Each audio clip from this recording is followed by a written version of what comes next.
The college basketball experience preview and picks episode for Friday, January 23rd on the Sports Gambling Podcast Network is brought to you by Kalshi. Yes, make real money predicting sports, people. Kalshi is available in all 50 states, and you get $20 free with the promo code SGPN. That's Kalshi, Kalshi, promo code SGPN. And remember, as always, folks, to let it ride. Hey, this is Derek Stevens. I'm the owner of Circa Las Vegas. You're listening to FGPN. Let it ride.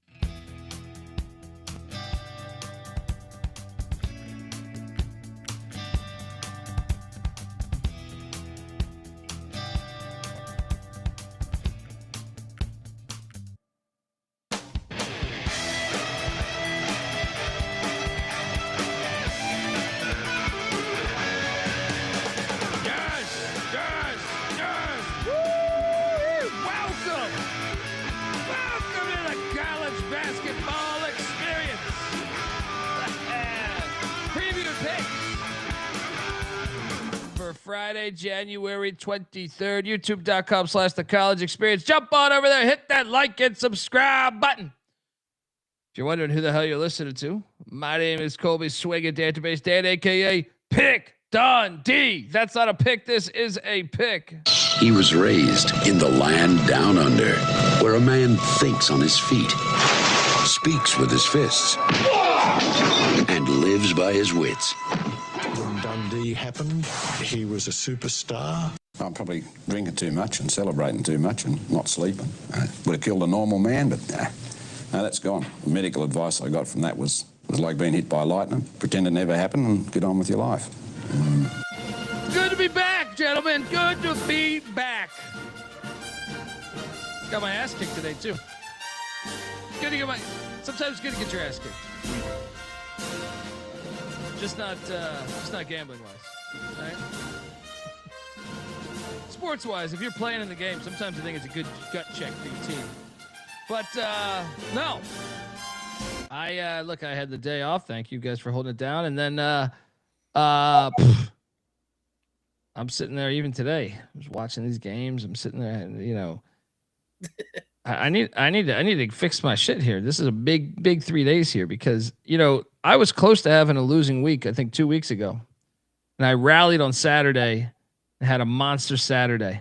That's what I'm going to need again. I'm down over $400 in basketball picks for this week. So, and tonight was a big reason why. I am joined by my co-host. He is the host of the college football experiences as well. Jump on over there, hit the like and subscribe on that. Check out our National Championship Reaction show. We got the transfer portal episode coming up. Give it up for former staffer at Austin Peay with the Governors, South Carolina with the Gamecocks, and West Virginia with the Mountaineers, Ryan McIntyre, a.k.a. Money Mac. What's up, man? What's up? Yeah, day games did not go well. I heard about it all afternoon, but hey, got hot late in the night. Big West specialist here. I filled in for you. Yeah, please, because I had my struggles. There you go. Mac tonight. Come on, make it Mac tonight. We're also joined by third man in the booth. He's the host of the college baseball experience. Always serving the high heat over there. Give it up for the great Noah Bieniek. How are you, buddy? What's going on, fellas? Yeah, pre-show I told you, hey, today I'll hang out behind the curtain. We'll throw it back to last year or 2 years ago, whenever we would do that all the time. Mainly because I pulled the cardinal sin of not placing a single bet today. But from the way it sounds, maybe I dodged a bullet. Yeah, I think you did. The last 2 days have been absolutely insane with the results that we've seen in the mid-major ranks. I was talking about this on the SGP show, whether it's the line movement jumps or just the sheer blasphemy that from each result, you're like, what? LaSalle beat Dayton yesterday. Outright. Of course they did, because Derek Sickles is a mountaineer, and that's what we fucking do. How about Radford probably should have beat Winthrop? They should have. What? Probably should have. It's like that one was unbelievable to me. IU Indy blew out Oakland. I wanted to be there. We were on that one. But not on the money line, but on the points. But I wanted to be there, but Cleveland State beat Rice State. Like Yeah. blew 'em out. Dude, The horizon was on crack last night. Yeah. When coming The into Citadel. The Citadel against Furman. What? Coming into the year, there was one game that I circled that I wanted to watch live in person, and it was IU Indy at Oakland, just so I could get my own two eyes on the system. But yeah, I was hammering out the final details of announcement that I'll have in the second half of the show for baseball. College baseball experience returns tomorrow, everybody. So got an announcement on that in the second half of the show. But let's go. Conference previews, right? That's it begins with ACC. Yeah. Let's go. And we're introducing a new co-host. So there we go. Stick around. There we go. The Mountaineers will probably win the Natty in that. That's good. Hey, back-to-back super Steve regionals. Sabins. Back-to-back supers. Oh yeah. Not if my Pirates have it. Come down to the jungle. You canceled us in football, you little pussies. Come down. Why don't you come down in baseball, huh? Dude, we got a West Virginia ECU super regional. It'll be fun. Let's go. Let's go. The place may burn down if West Virginia. That'll help. That'll help the alcohol numbers for the youth. By the way, I keep reading these stories or seeing that will fix it. That's probably what it is. Honestly, I was thinking about this. Yeah, I've seen like 20 different reports about how the youth isn't drinking. It's got to be conference realignment.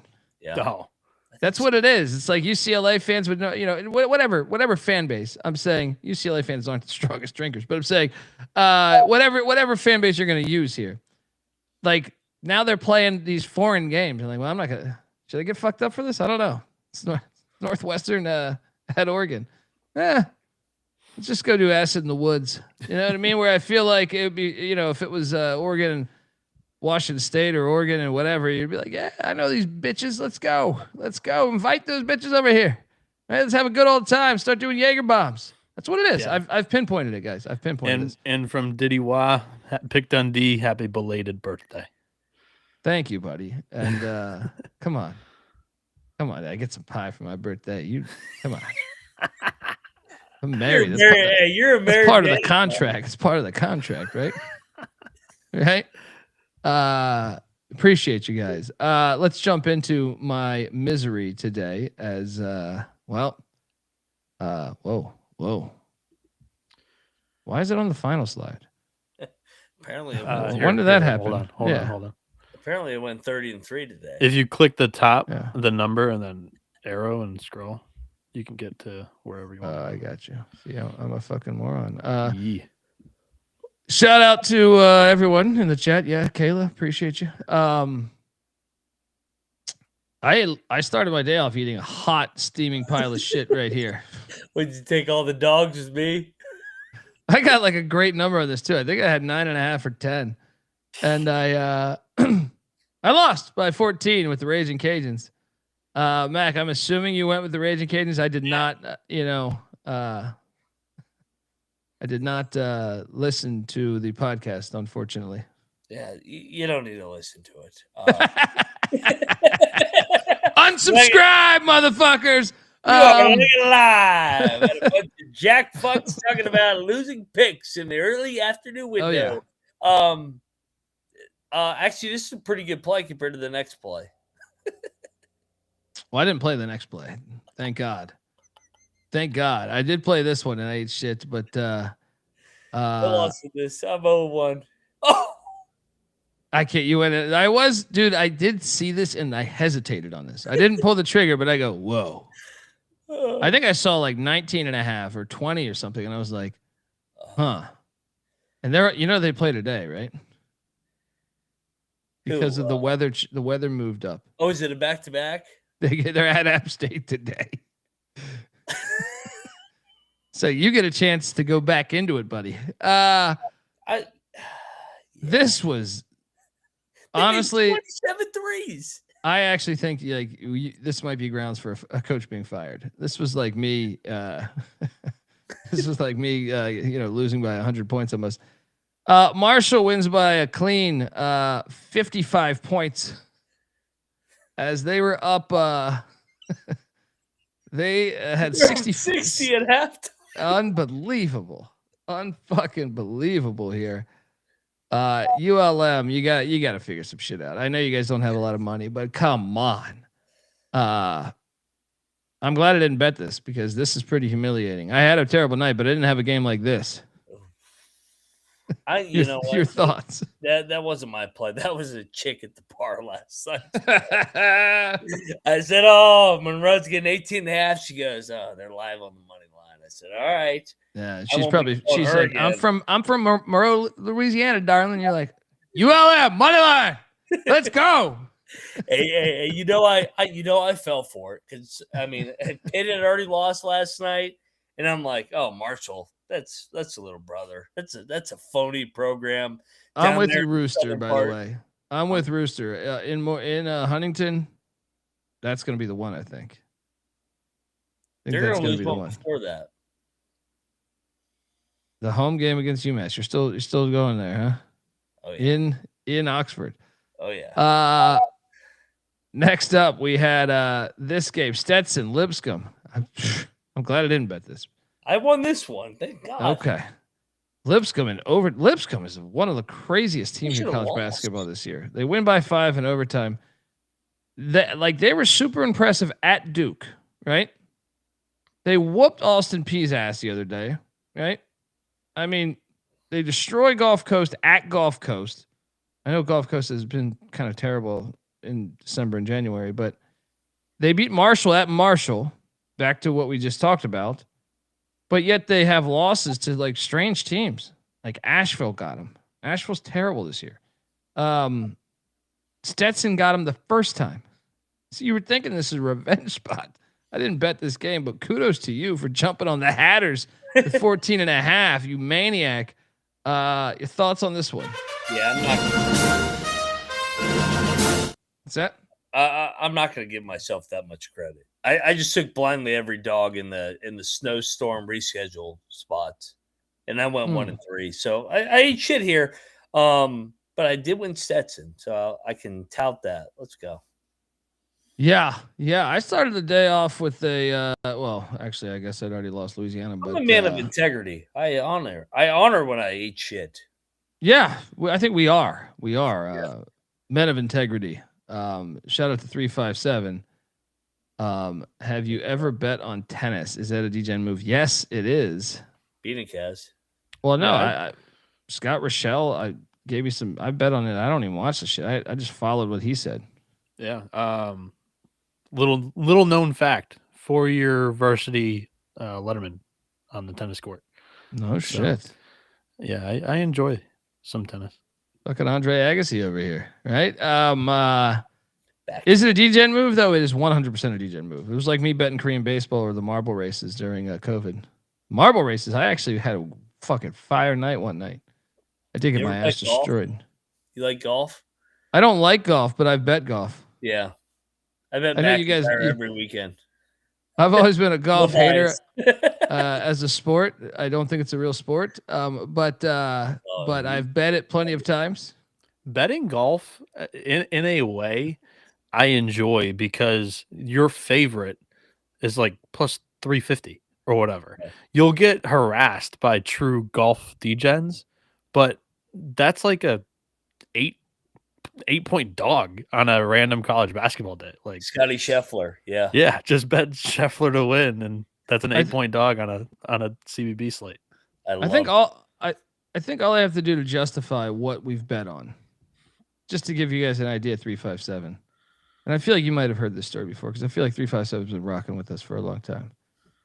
We had an insight. So doing stand-up, we knew a guy that does a lot of the functions for the NFL and like party functions. He's their MC, right?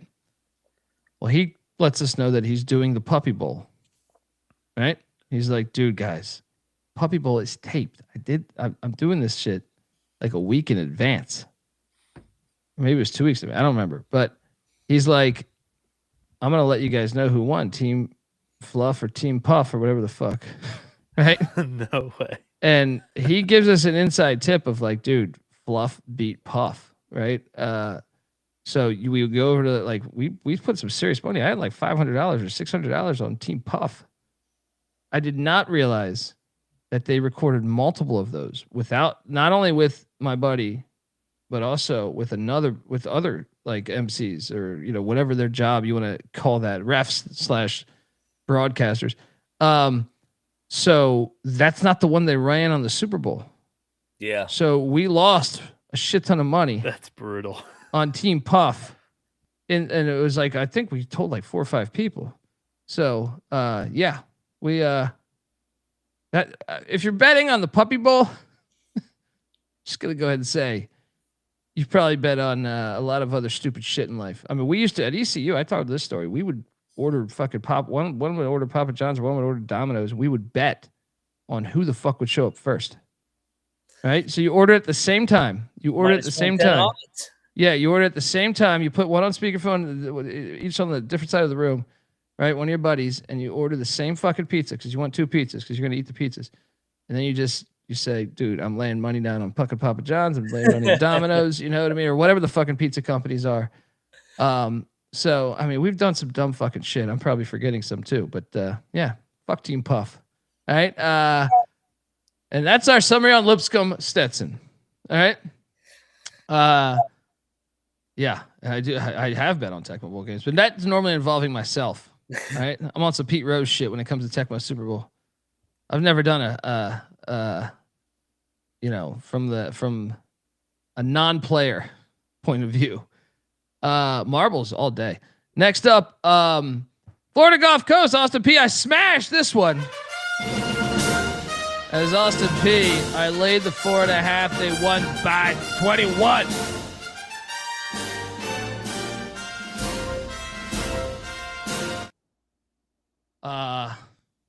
Tell me you went. You got cute with the fucking Eagles. You flew with the Eagles? You flew with the Eagles? That job's gonna open. They're terrible. And yeah, happy 21st birthday to you yesterday.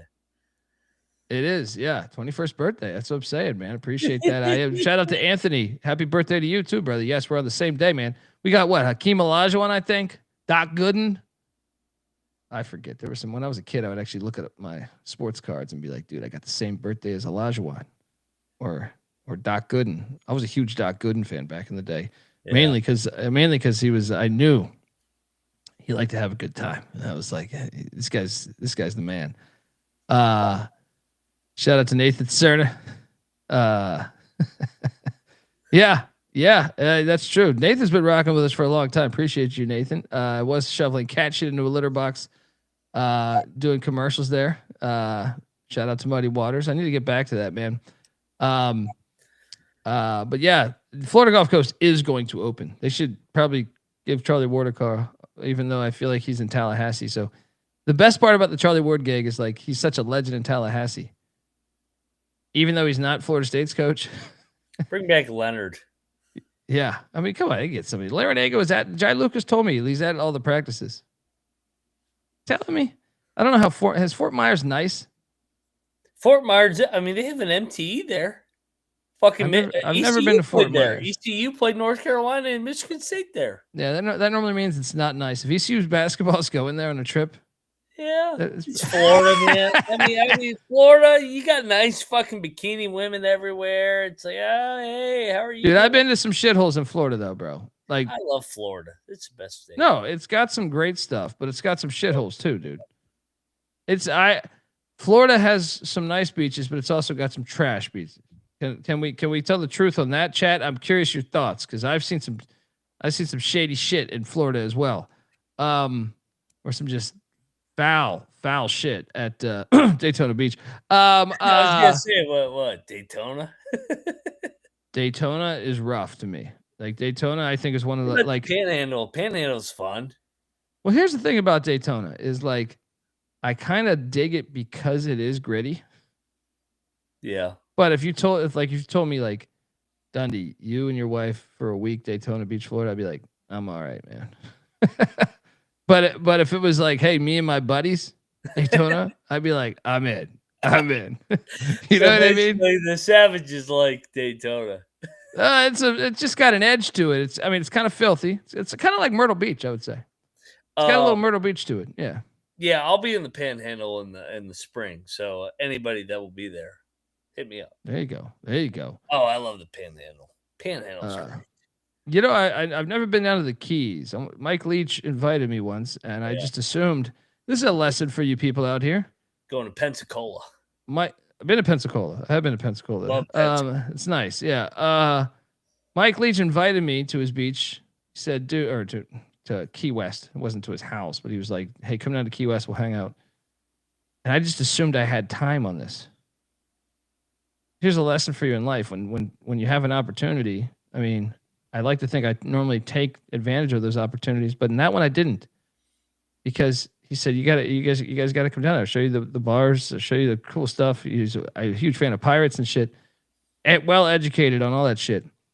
So I just thought I would have some time to do that. And like, honestly, like 6 months later, he's dead.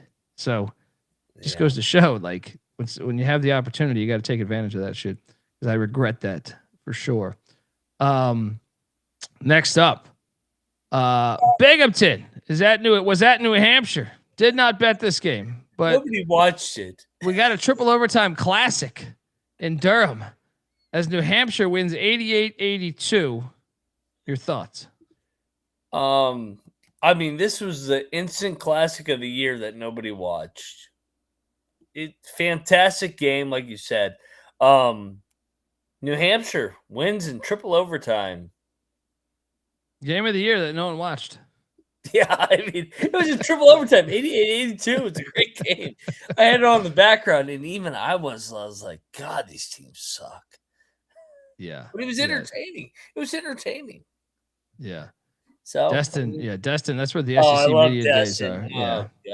Oh, God. I've never been to Destin, but as an 18-year-old or 19-year-old, so one of those years I did Panama City, and that shit was fucking bananas. Yeah. Back in the day when like MTV and fucking like Fat Joe was there and a bunch of other, like, that shit was bananas. Is it spring break yet? I can't wait to get down there. But it used to be a bigger deal. I mean, I'm talking out of my ass a little bit because it's not like I go there all the time, but I felt like it was on TV.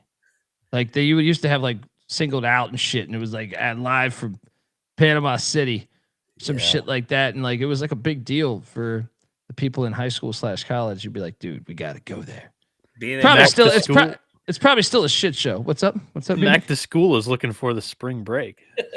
Oh yeah, Bieniek, I may cover some college baseball games down there, and I won't make it to the games.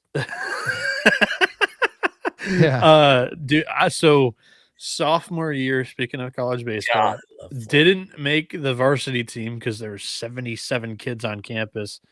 It was the spring after COVID, so all the seniors stayed for a grad year. Incoming freshman class, it was ridiculous. So me and my buddies were like, fuck it, we need to do something. So we did Destin. I enjoyed it. The area, though, has blown up tremendously in such a short amount of time that I was actually, when we were maneuvering from place to place in the area in a car, it wasn't like the best suited for a spring break getaway. You know what I mean? It was just one road, one lane, and it was forever. Like, holy shit, dude. But Destin was I enjoyed it. There are some spotty spots in the Alabama, Floribama panhandle, but overall, Destin was great. We did a little bit of everything. No. Yeah, I mean, I've been in some, like, just traveling. I don't remember where the fuck we were at though. Like, it wasn't Gainesville, but it was close to Gainesville. But I don't remember the name of the town. But I was like, this is a fucking rundown shithole. You know what I mean? But close to Gainesville. I don't know, like 45. I don't know how close. Like 45 minutes away. St. Augustine. That's an old town, like, and beach getaway. Maybe. I don't even know if it was a beach town, though. I think I might have just been, because we were just doing stand-up back in the day. So it was like whatever gig we would get. Gotcha. Yeah, St. Augustine's like a lot slower of an area to get into. I'm looking up hotel rooms. Mac to school, baby.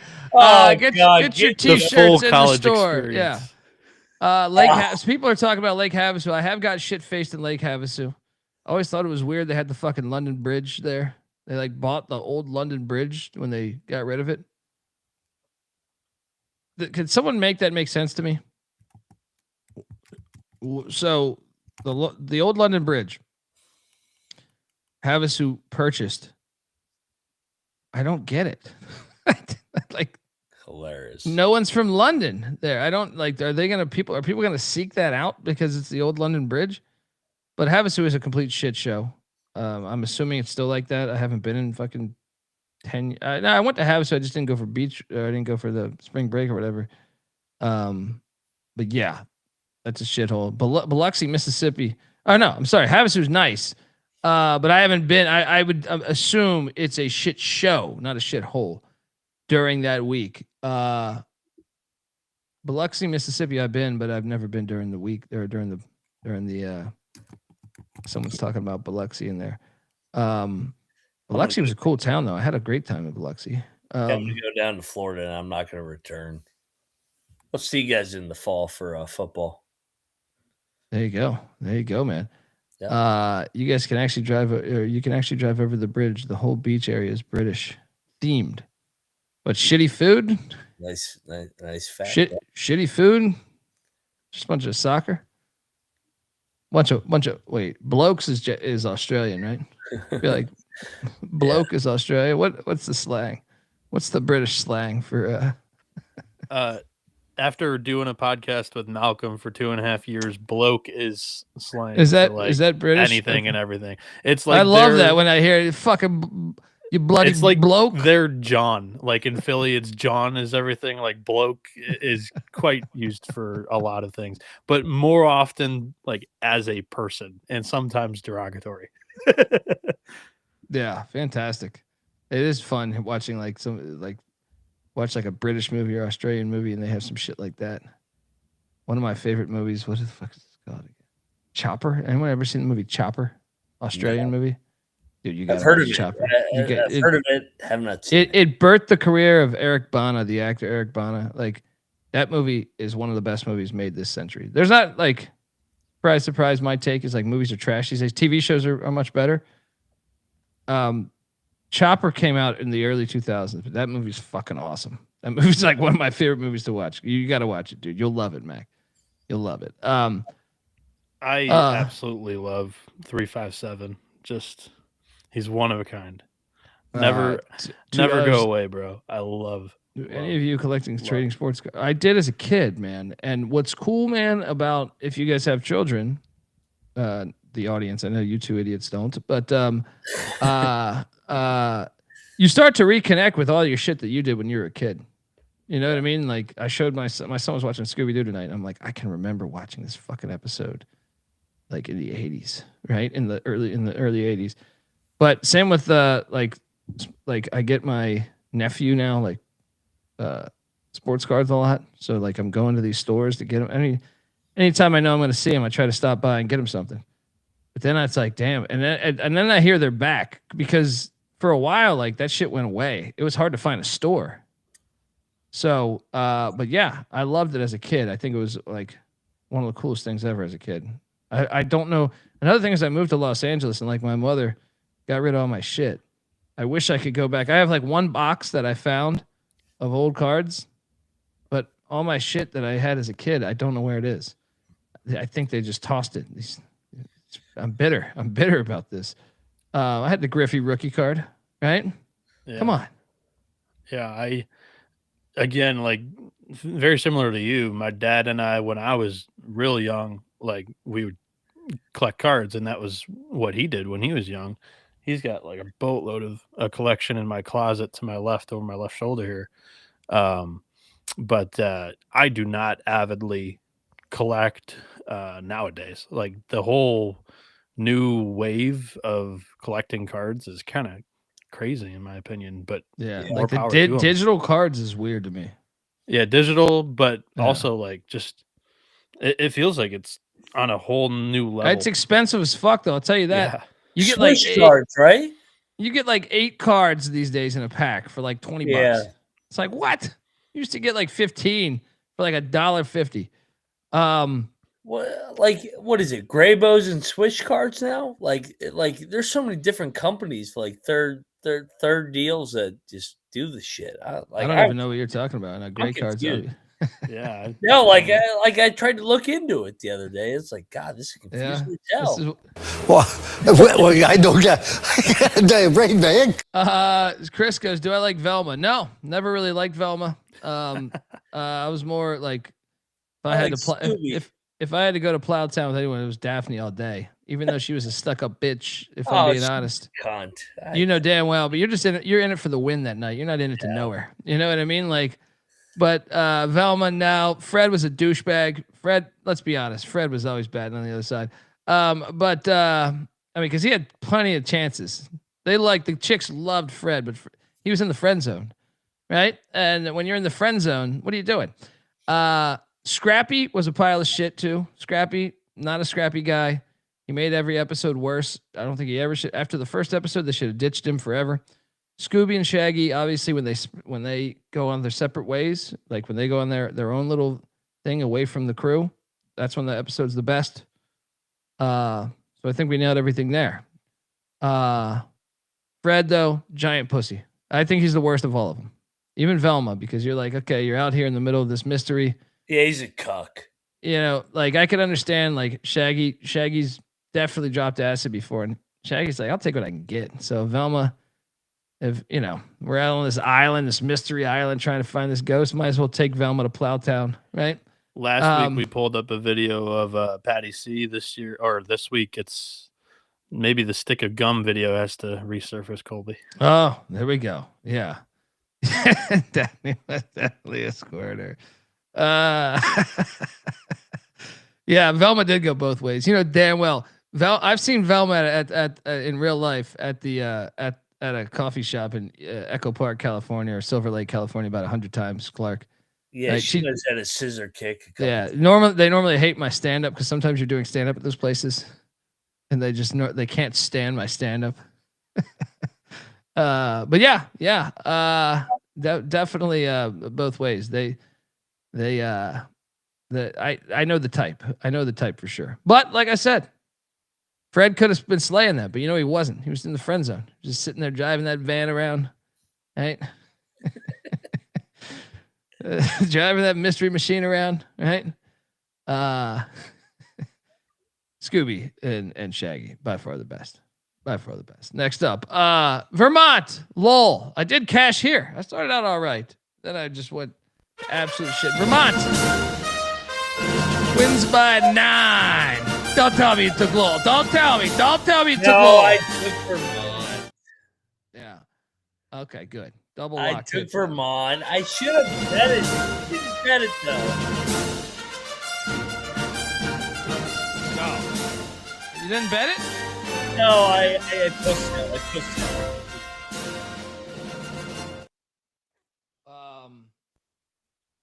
Fred was not banging Daphne. These fucking people. Fred, are you kidding me? Bieniek, can you show me some photos of Fred? He's always wearing like a scarf. I mean, come on. You think Fred's going to Plowtown? Stop it. Yeah, there's an F word that I would say. Yeah. I don't need to be canceled tonight. But Fugazi. Rhymes with bad. Yeah. Fred, look, that gave them more time. Look at this. You're telling me this guy went to Plowtown? Come on, dude. This guy was not he was not. Daphne wanted no parts. All right. Daphne actually is like the type that wanted like a bad boy. You know what I mean? Like I wanted Shaggy. Yeah, that's what I'm saying. Well, Shaggy, no. I don't think Daphne wanted Shaggy, but I think she Good guy. But if you're stuck out there on one of these mysteries, I think you get lonely, and Shaggy could deliver the goods, right? But Fred was definitely not laying pipe. I'll fight that all day. Some of the old men, perhaps that were caught as ghosts or whatever, fake ghosts. Maybe they laid pipe with Fred. Next up. Albany and Maine. Of course, the time I don't take Maine, they win. They only scored 52 points though, Bieniek. We don't need to score the ball. We just need to win. 52-49. Maine Cocaine Bears winner chicken dinner. Held that stifling Black Bear defense. Held the Scooby Fucking Doo's here. horrible. Held the Scooby Doo's to 49 points. Shout out to the Black Bears. Nice hit. Nice hit.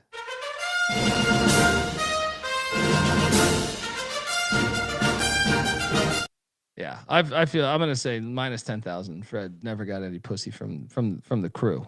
All right, and minus 10,000 on this. If even offered, he'd be like, "No, kidding me? I'm working a mystery right now. Daphne, get your vagina out of my face. All right, I'm working a mystery." Next up, NJIT UMBC. This is one that I almost pulled the trigger on. Glad I didn't, because UMBC won by 13, and I was going to take the points. Mac, what'd you do here? I stayed away and took NJIT. UMBC is quietly tied for first, even though they're a fraud. They are a fraud. Vermont is gonna fuck them up. When does Vermont play this team? This team is a fucking fraud. I'm getting pissed off thinking about it. Vermont next Thursday, lay it with Vermont. Yeah, biggest bet of the year, biggest bet of the year. Vermont by 1,000. I hate UMBC. Yeah. I got you, Clark. What's going on in this chat? Right? I'm just enjoying the Scooby Doo shit. You know what I mean? Next up, Green Bay. I did lose money here. But did you take Green Bay with me? Did you get Gottliebed? No, I took Youngstown minus 6.5. They won by 7. No, they won by 8, right? Or no, 7. Yeah, they're right. Yeah, right. Gottlieb's a fraud. Oh, stop it, buddy. He's a colleague of ours. All right, he works the same job as us. Now, what's this? That's what I'm saying. It's like next thing you know, you're gonna start burying my my buddy Pink Eye Costas. All right. I hate that fucking queer. Good God, this guy here. Taking too far. Yeah, I don't like Costas at all. He's a fucking douche. He is a douchebag, but he's a colleague now. We share the same job. I like to say this when I'm at media days, because that's the thing. I feel I kind of when I go to the media day, sometimes I kind of feel like not one of the crew. Because it's kind of like normally snobby journalist. Yeah. Right. I really do. I feel it. I feel it sometimes when I say what's up to these guys. And then like I'll make a joke about something. And they're like, can't believe you would bring that up. Can't believe you would bring that up.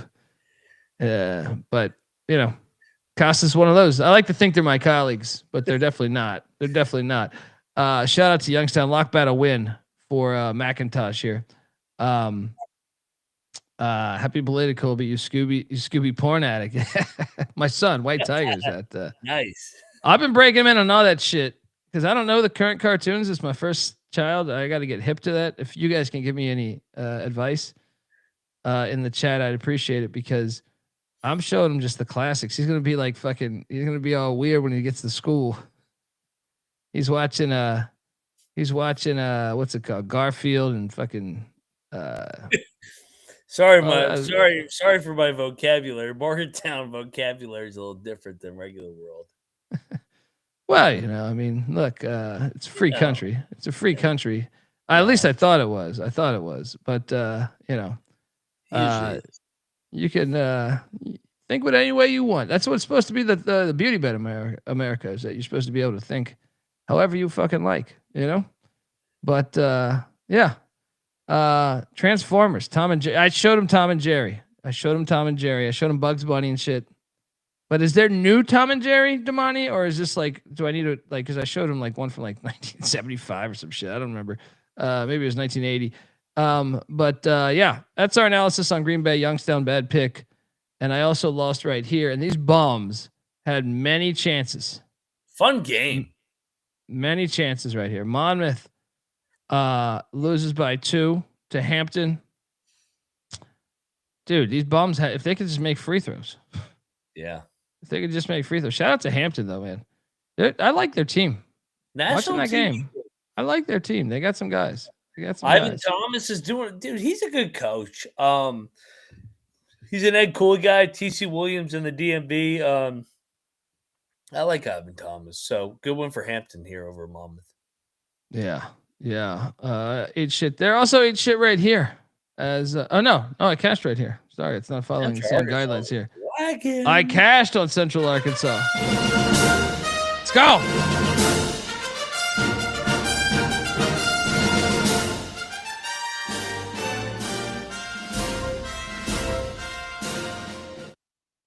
I show him this TV show called Primal. Have you guys seen Primal? But shout out to Central Arkansas has been. I'm eager to see when I look at the end of the year of like the teams I'm most successful with. Central Arkansas has been a fucking cash cow for me. Yeah. Did you bet this game? No, I stayed away. I should have. I pushed out on this. Schulman's doing a hell of a job in year 2. I thought he was a good coach in Chattanooga. A lot of my buddies love Schulman in the coaching industry. Maybe I should listen more. He's doing a hell of a job here. Yeah. Really good job, man. Yeah. Someone said coaching, and I'm over here with sunglasses on, drinking beer, and shitting on people. Yeah. Shit. He's doing a hell of a job. Cheers to you, Schulman. Someone was saying I watched King of New York. Yeah, Damani, that's my show, man. I've been watching this shit. I was waiting for the season to drop forever. Yeah. Showed White Tiger, but King of New York is a classic. Now, I don't know if White Tiger's ready for that, but I did show White Tiger. He did catch some Terminator, or maybe it was RoboCop. I don't know. Yeah. Primal though is fire. You got to check out Primal. You guys all got to check out Primal. That shit is fire. There's no dialogue either. It's perfect. What's up, Bieniek? Trying to display the video. Still dealing with the tech issues. I'll be back. Alrighty. Next up. Stony Brook, Northeastern. I did eat a steaming hot pile of shit right here. Yeah, Clark, with Christopher Walken. Eric Pratt went for 31 for the Seawolves and 9 assists, dude. What is happening here with the Stony Brook team? Because we had this thing all knotted up late in the second half. I was like, okay, we're gonna get home with Cohen. No, Stony Brook, have they turned a corner? They've won like 4 straight. That's our guy, fucking Coach Ford. He's doing a hell of a job there, and yeah, I think they have turned a corner. They've won what now 3 in a row here, 4-4 in league play. I mean, they were chippy 2 years ago to beat Charleston in the final.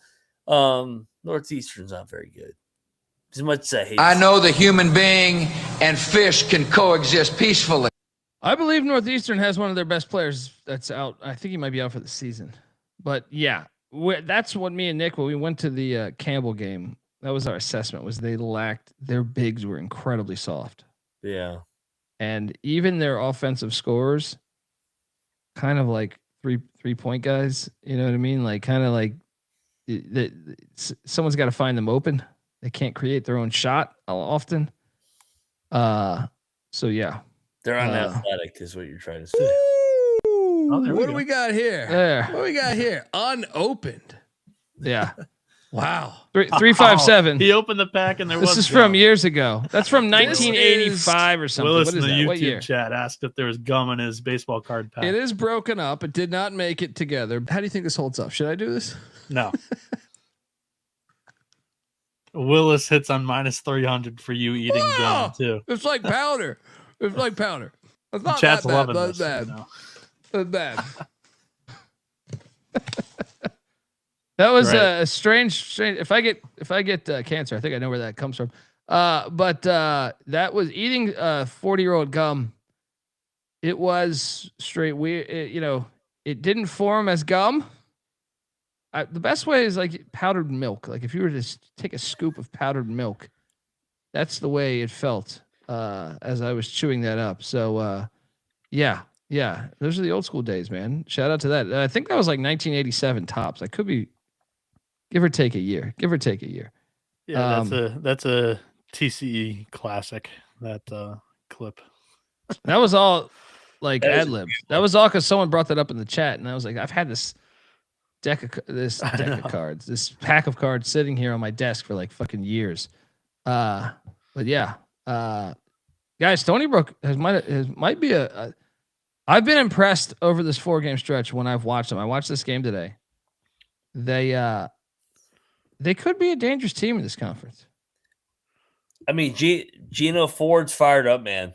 He likes his team. They were super young last year, and friend of the program. He is a Mountaineer football fan, and we texted back and forth today. He likes to schedule for Rich Rod next year. He's already looking ahead at Rich Rod's schedule. He's a diehard Mountaineer fan. Interesting. Okay, where are we breaking that down? Subscribe to the College Football Experience over there. Mac, did you bet this game? Yeah, I bet Northeastern. Okay. Yeah, so you ain't shit with me here. It's my guy, Gino Ford. I bet against him. He's gonna fucking say you're an idiot. Folks, want to tell you that the College Basketball Experience is brought to you by, us. We're part of the Sports Gambling Podcast Network. New year, new gear, baby. The SGPN merch store has a bunch of new items for the new year, and right now you get 10% off everything, and I mean everything in the promo in the store with the promo code 2026. Get yourself a Pick Dundee t-shirt or a Mac to School t-shirt. Jump on over there, do that, and let it ride. We're also brought to you by Avo. Yes. Make more money betting sports with Avo. That's AVO. Avo is the best sports betting tool that helps you make a profit every time you decide to place bets. They do this by spotting arbitrage and plus EV opportunities for you faster than your competitors, and they keep you organized in one place. Perfect example. Mac, do you remember the Colgate game? Colgate American game just yesterday or the day before, right? Yesterday. Yeah, the fucking line switched by 7, 8. That's what I'm saying. So this is why it would be very smart to have Avo, is because if you're new to arbitrage betting, you're finding opportunities in the market where you can bet both sides to lock in a profit, and you would have destroyed that game because you would have got American -2 or 1.5, which hit. You also would have got Colgate plus 6.5, which destroyed. I mean, that's what's great about this. A lot of these, this thing this past week, Avo probably destroyed on the Patriot League action. All the Patriot League lines were insane. So jump on over there. They had the cleanest dashboard too.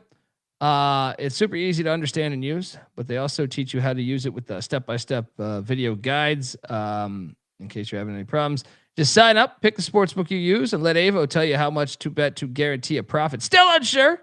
Check out the free Discord at Avo Official. That's AVO Official, and see the success that people are having for themselves. Get started now at avo.bet. Use that promo code SGPN for $18 off. That's avo.bet. Promo code SGPN for $18 off. We're also brought to you by Kalshi. Kalshi is a real money prediction market, legal in all 50 states. Yes, all 50 states. You can trade tons of markets in sports, including college hoops, college football, NFL, NBA, NHL, and much, much more. You can even trade first, top props like first touchdowns. We just nailed that one on the national championship with Riley Nikowski, the tight end, on the fullback dive for the Hoosiers. Hopefully you cashed in and tailed us on that. But yeah, you can even trade those things. Besides sports, they have a ton of other markets in shit, politics, entertainment, hell, even the weather. It's Kalshi. You can trade anything. New Kalshi customers get $20 when you use the promo code SGPN. That's KALSHI Kalshi, promo code SGPN. All right. We are back and we're still recapping. We're having fun here. 48 minutes. I missed this last night. All right. Next up, we had Niagara and Fairfield. Oh my God. What a bad play. You laid the 10.5? Yeah, they're automatic at home. I thought it was telling. Fucking Niagara should have. I don't like these. I mean, I get it. I don't like these double-digit line. I couldn't bet a double-digit line in this bullshit league. But but yeah, I get it because it stinks. I get it. The more I think about it, I understand it. Yeah, I didn't watch any of this, but I did lose money on this because I bet James Madison -3.5. South Alabama took it to him. McBride for JMU had like 35 points or something, I feel like. Shout out to the Jags for going on the road to Harrisonburg and getting that dub. You bet JMU too, I take it? Yeah. Loss. Yeah. And then next up was Southern Miss and Georgia State. Georgia State wins by 7. Did you bet this? No. I had no feel in this game. The Fun Belt had some fun games today. I mean, a good win for Southern Miss here. Yeah, That's all I got. Sorry, Georgia State. They don't call him the best in the business for nothing. His name's Moneyline McIntosh. Like Southern Miss has lost 3 in a row. Georgia State's won 3 in a row. I don't really know what to take from this. They won by 7. Nope. Yeah. No, that's okay. We recommend honesty on this show. I'm like trying to give an angle out to everybody. I go, I really don't know what to say here. I got it. I got you. The fuck is that? Yeah. Next up. I lost on this horse shit. Elon, you fucking phony bums. Towson wins by 13 at Elon. I don't understand Elon, dude. They should have beat Virginia Tech. They can't even beat fucking Towson at home. You bum ass program. Your thoughts? I remember when Towson was 0-4 in league play, and everybody gave me a death sentence and said, "Stop betting on Towson. Stop betting on Towson." Well, they're 4-4 because that's what they do under Pat Scarry, and they'll be right in the mix to win the league again. They're showing it. They're showing it. Nice win. They win games. Held Elon at home to 59 points. What the hell is that? Yep. Defense wins. Let's go Tigers. Then next up, we had Merrimack Iona. How about this game, dude? Iona wins by 1. I think I picked Iona correctly. Thursday? Probably the storm. They moved a bunch of the shit because of the storm. Pissed me off. Yeah. I wish I might throw this on tomorrow morning because I missed this. But yeah, shout out to the Gales for winning by 1. Shocker here. Eastern Kentucky. What the fuck's happened to this program? North Florida sticks it to them there. The Ospreys lay an egg.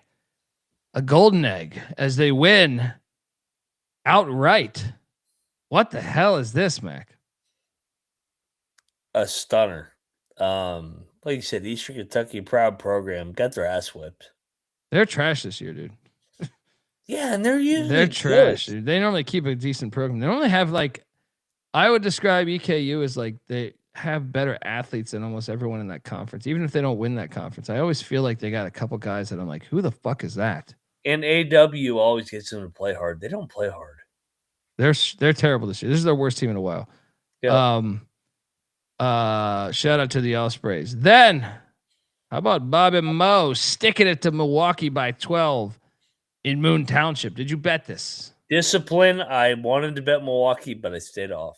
I stayed off too. That's a win. That's a win. But I did bet this, and it was a push because I got flat too. Bastards. But how about Coastal? We need to start talking about Coastal Carolina. I bet Texas State plus 2.5. Okay, so you hit. There you go. Yeah. I never even saw the 2.5 when I was out there. Like when I was looking today, the only thing I saw was 2. How about Joshua Beetle? 32.7 boards for Coastal. What are the Sunbelt standings right now? That's what I was looking up as I was shitting on what was the fucking team that lost 3 in a row? In the Sunbelt? Yeah. Is it JMU? Probably JMU. Dude, JMU's in second to last place. Yeah, they're having a terrible year. Oof. Troy sits up top with a 2-game lead, 7-1. Then you got a flux of 5-3 teams. Ark State, Marshall, South Alabama, Georgia Southern, and Georgia State. I want you to keep an eye out for Coastal. They've won 4 or 5 in a row, and I feel like they went through the hardest part of the schedule early. And them and Appalachian State are 5-4, and Southern Miss. And then Texas State is 4-5, Old Dominion 3-6, and then JMU 2-6. Hold on. Yeah, and that's a new thing, right? Coastal's new court. What is that? Yeah, it's got like the beach. It's got the teal shit everywhere. But this could be a fun. This could be a fun tournament. That's when you're down there at is that still in Pensacola? Isn't that in Pensacola normally? Yeah, What's the format on this? Is there a double bye, triple bye, quadruple bye? One of the things though about Coastal, Mac, their away games. So if they can handle business at home, what's their Coastal? So they could lose a bunch of these games. but I feel like they've been through the tougher games for the most part. The road schedule is kind to them, in my opinion. Their next one's gigantic. It's at South Alabama next Thursday, road-wise. I know they have Southern Miss in Conway before that.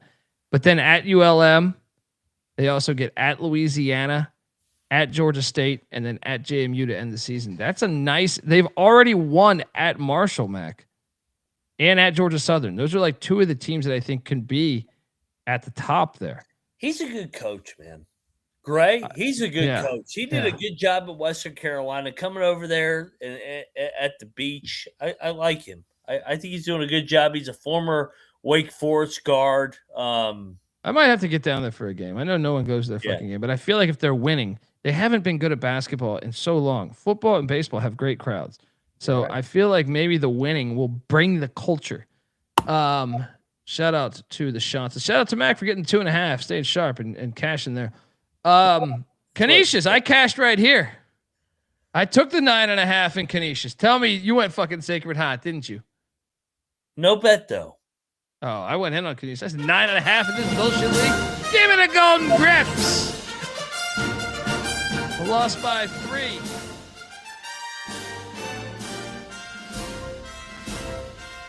Hey, you know what? You just gave me a good idea. Sunbelt tournament the weekend before March Madness.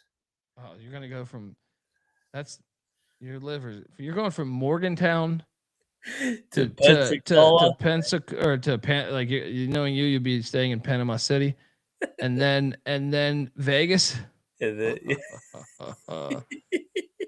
Oh man, yeah. I love the Fun Belt. Yeah. That tournament is they should do that in Myrtle Beach, right? They should. I just feel like it doesn't get. I don't know if the crowd will show up there either, though. But 357 culture.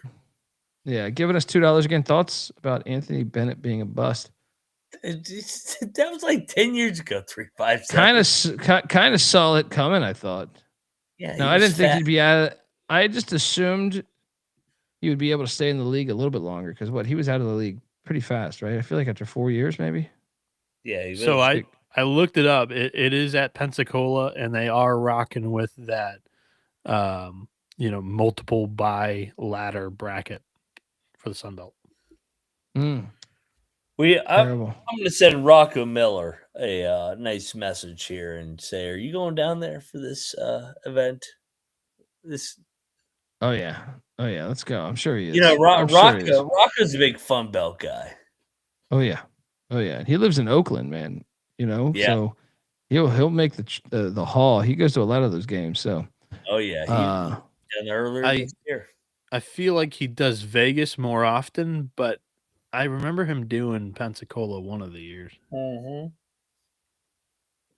Well, he was at App State. When I ran into him at Mountain West Media Days, and we might have had 35,000 beers at the local bar. But he was telling me he was just at App State, and I was like, dude, you should have hit me up. We would have went.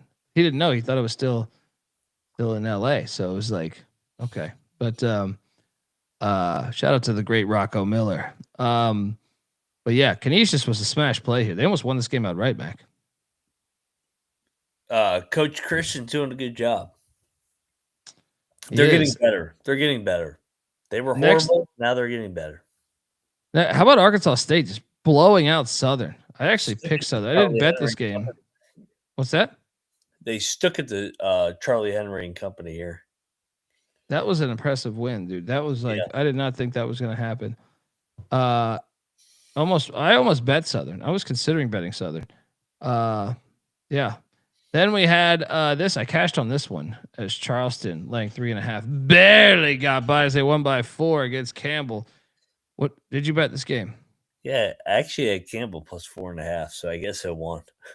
All right. Well, there you go. I finally got a lot. Well, yeah, I don't know. Campbell's not bad, man. Dude, they're a good team. They're like, I just thought Charleston's crowd would be the difference here. I didn't watch the game though, but Campbell's roster, the one knock might be they're not super deep, but I think they could be a real problem. If for some teams in that tournament there. Shout out to Nick. Will you guys be at Circa for March Madness? Doing my best to be out there. I want to meet you guys more than anything in this world. Yes, we will, dude. And if you come out, we'll definitely buy you 1,000 drinks and get you a some gear and shit like that. We will be there. Circa. And we'll also be at Westgate. So that's normally what we do is go back and forth between those two. Yeah. Our plans aren't totally ironed out yet. We always kind of fly by the seat of our pants. And also the SGP guys usually start finalizing that stuff right after the Super Bowl. So probably got a couple more weeks until we know for sure. But well, I can guarantee that I will be at the Circa doing some spots on their on VEASAN. Like and probably staying at the Circa. But yeah, we'll give you the play-by-play once we know for sure. But yes, remember we did that horse trailer hideout spot. Yeah, and we got 86 from there. One and done. Yeah. Hey, there's got to be a first time for everything, right? We got one and done because of somebody else. But yeah. But no, this is how we roll. They said, "Hey, you can come do your podcast here." I said, "Fantastic. We're gonna go live from your bar," and then we drank a shit ton of alcohol and got 86th. It wasn't even our fault. It wasn't even our fault. That fucking idiot. We might have had a fan of the show, who's no longer the fan of the show. Yeah, he tried to kill me. He might have came at. They thought we were like guilty by association. Yeah. Even though we didn't know this guy, that ridiculous. He might have said some vulgar things to the owner. The owner or the waitress? I think it was the owner's wife, if memory serves it correct. Okay. The owner's wife was a waitress, and might have told her to go fuck herself, and or I don't know the exact dialogue, but either way, we did that show, and we got 86 from there. Now I got to hang out with Cameron and Mace like 20 times when we were that was at the Win. At the Win, Cameron and Mace, folks, you got to check out their podcast. Obviously, it's huge now, but great people. They're incredibly friendly people. Yeah, I mean, shit. When we met, I hadn't even really heard of their pod because they were still on the way up, and it was like a mutual, like, oh yeah, handshake, like we're grinding away at this, and now those guys are fucking huge. As they should be, because Cameron's always been one of the funniest people on fucking planet Earth. But I can tell you this, also man. Fell asleep in the lobby that night too. Yeah. They were cool with just him just passed out right there. Dude, they walked right by him. They're like, awesome. But I can tell you this, man. Sometimes you meet people that are famous and stuff that you're thinking, man, I don't know how they'd be in real life. And like I've met a lot. I've just from being in LA and working at fucking the Beverly Hilton and shit, like Cameron, super cool dude, man. You end up talking for like 20 minutes. We were talking about Colorado Buffaloes and stuff. And every time I met him, it wasn't just one time, like 10 times, 20 times, something like that. Those guys are really cool. I love to see their success on their podcast. So shout out to them. Guru talking about Vegas and the Westgate Sportsbook, and then 357 also wants to know how often we patrol Fremont. Well, I mean, it's right there from Circa. Yep. Actually, the last time I was there, now I don't think this will be the problem this year, but so we're friends with Derek Stevens. Shout out to Derek Stevens, the owner of Circa. He owns like 3 or 4 different hotels there, and we were at Bar Canada. Remember that, Mac? Like the D? Yes. But that was in August, but they threw a gigantic party there. Bar Canada. That was a good D. party. So we had to walk between the two.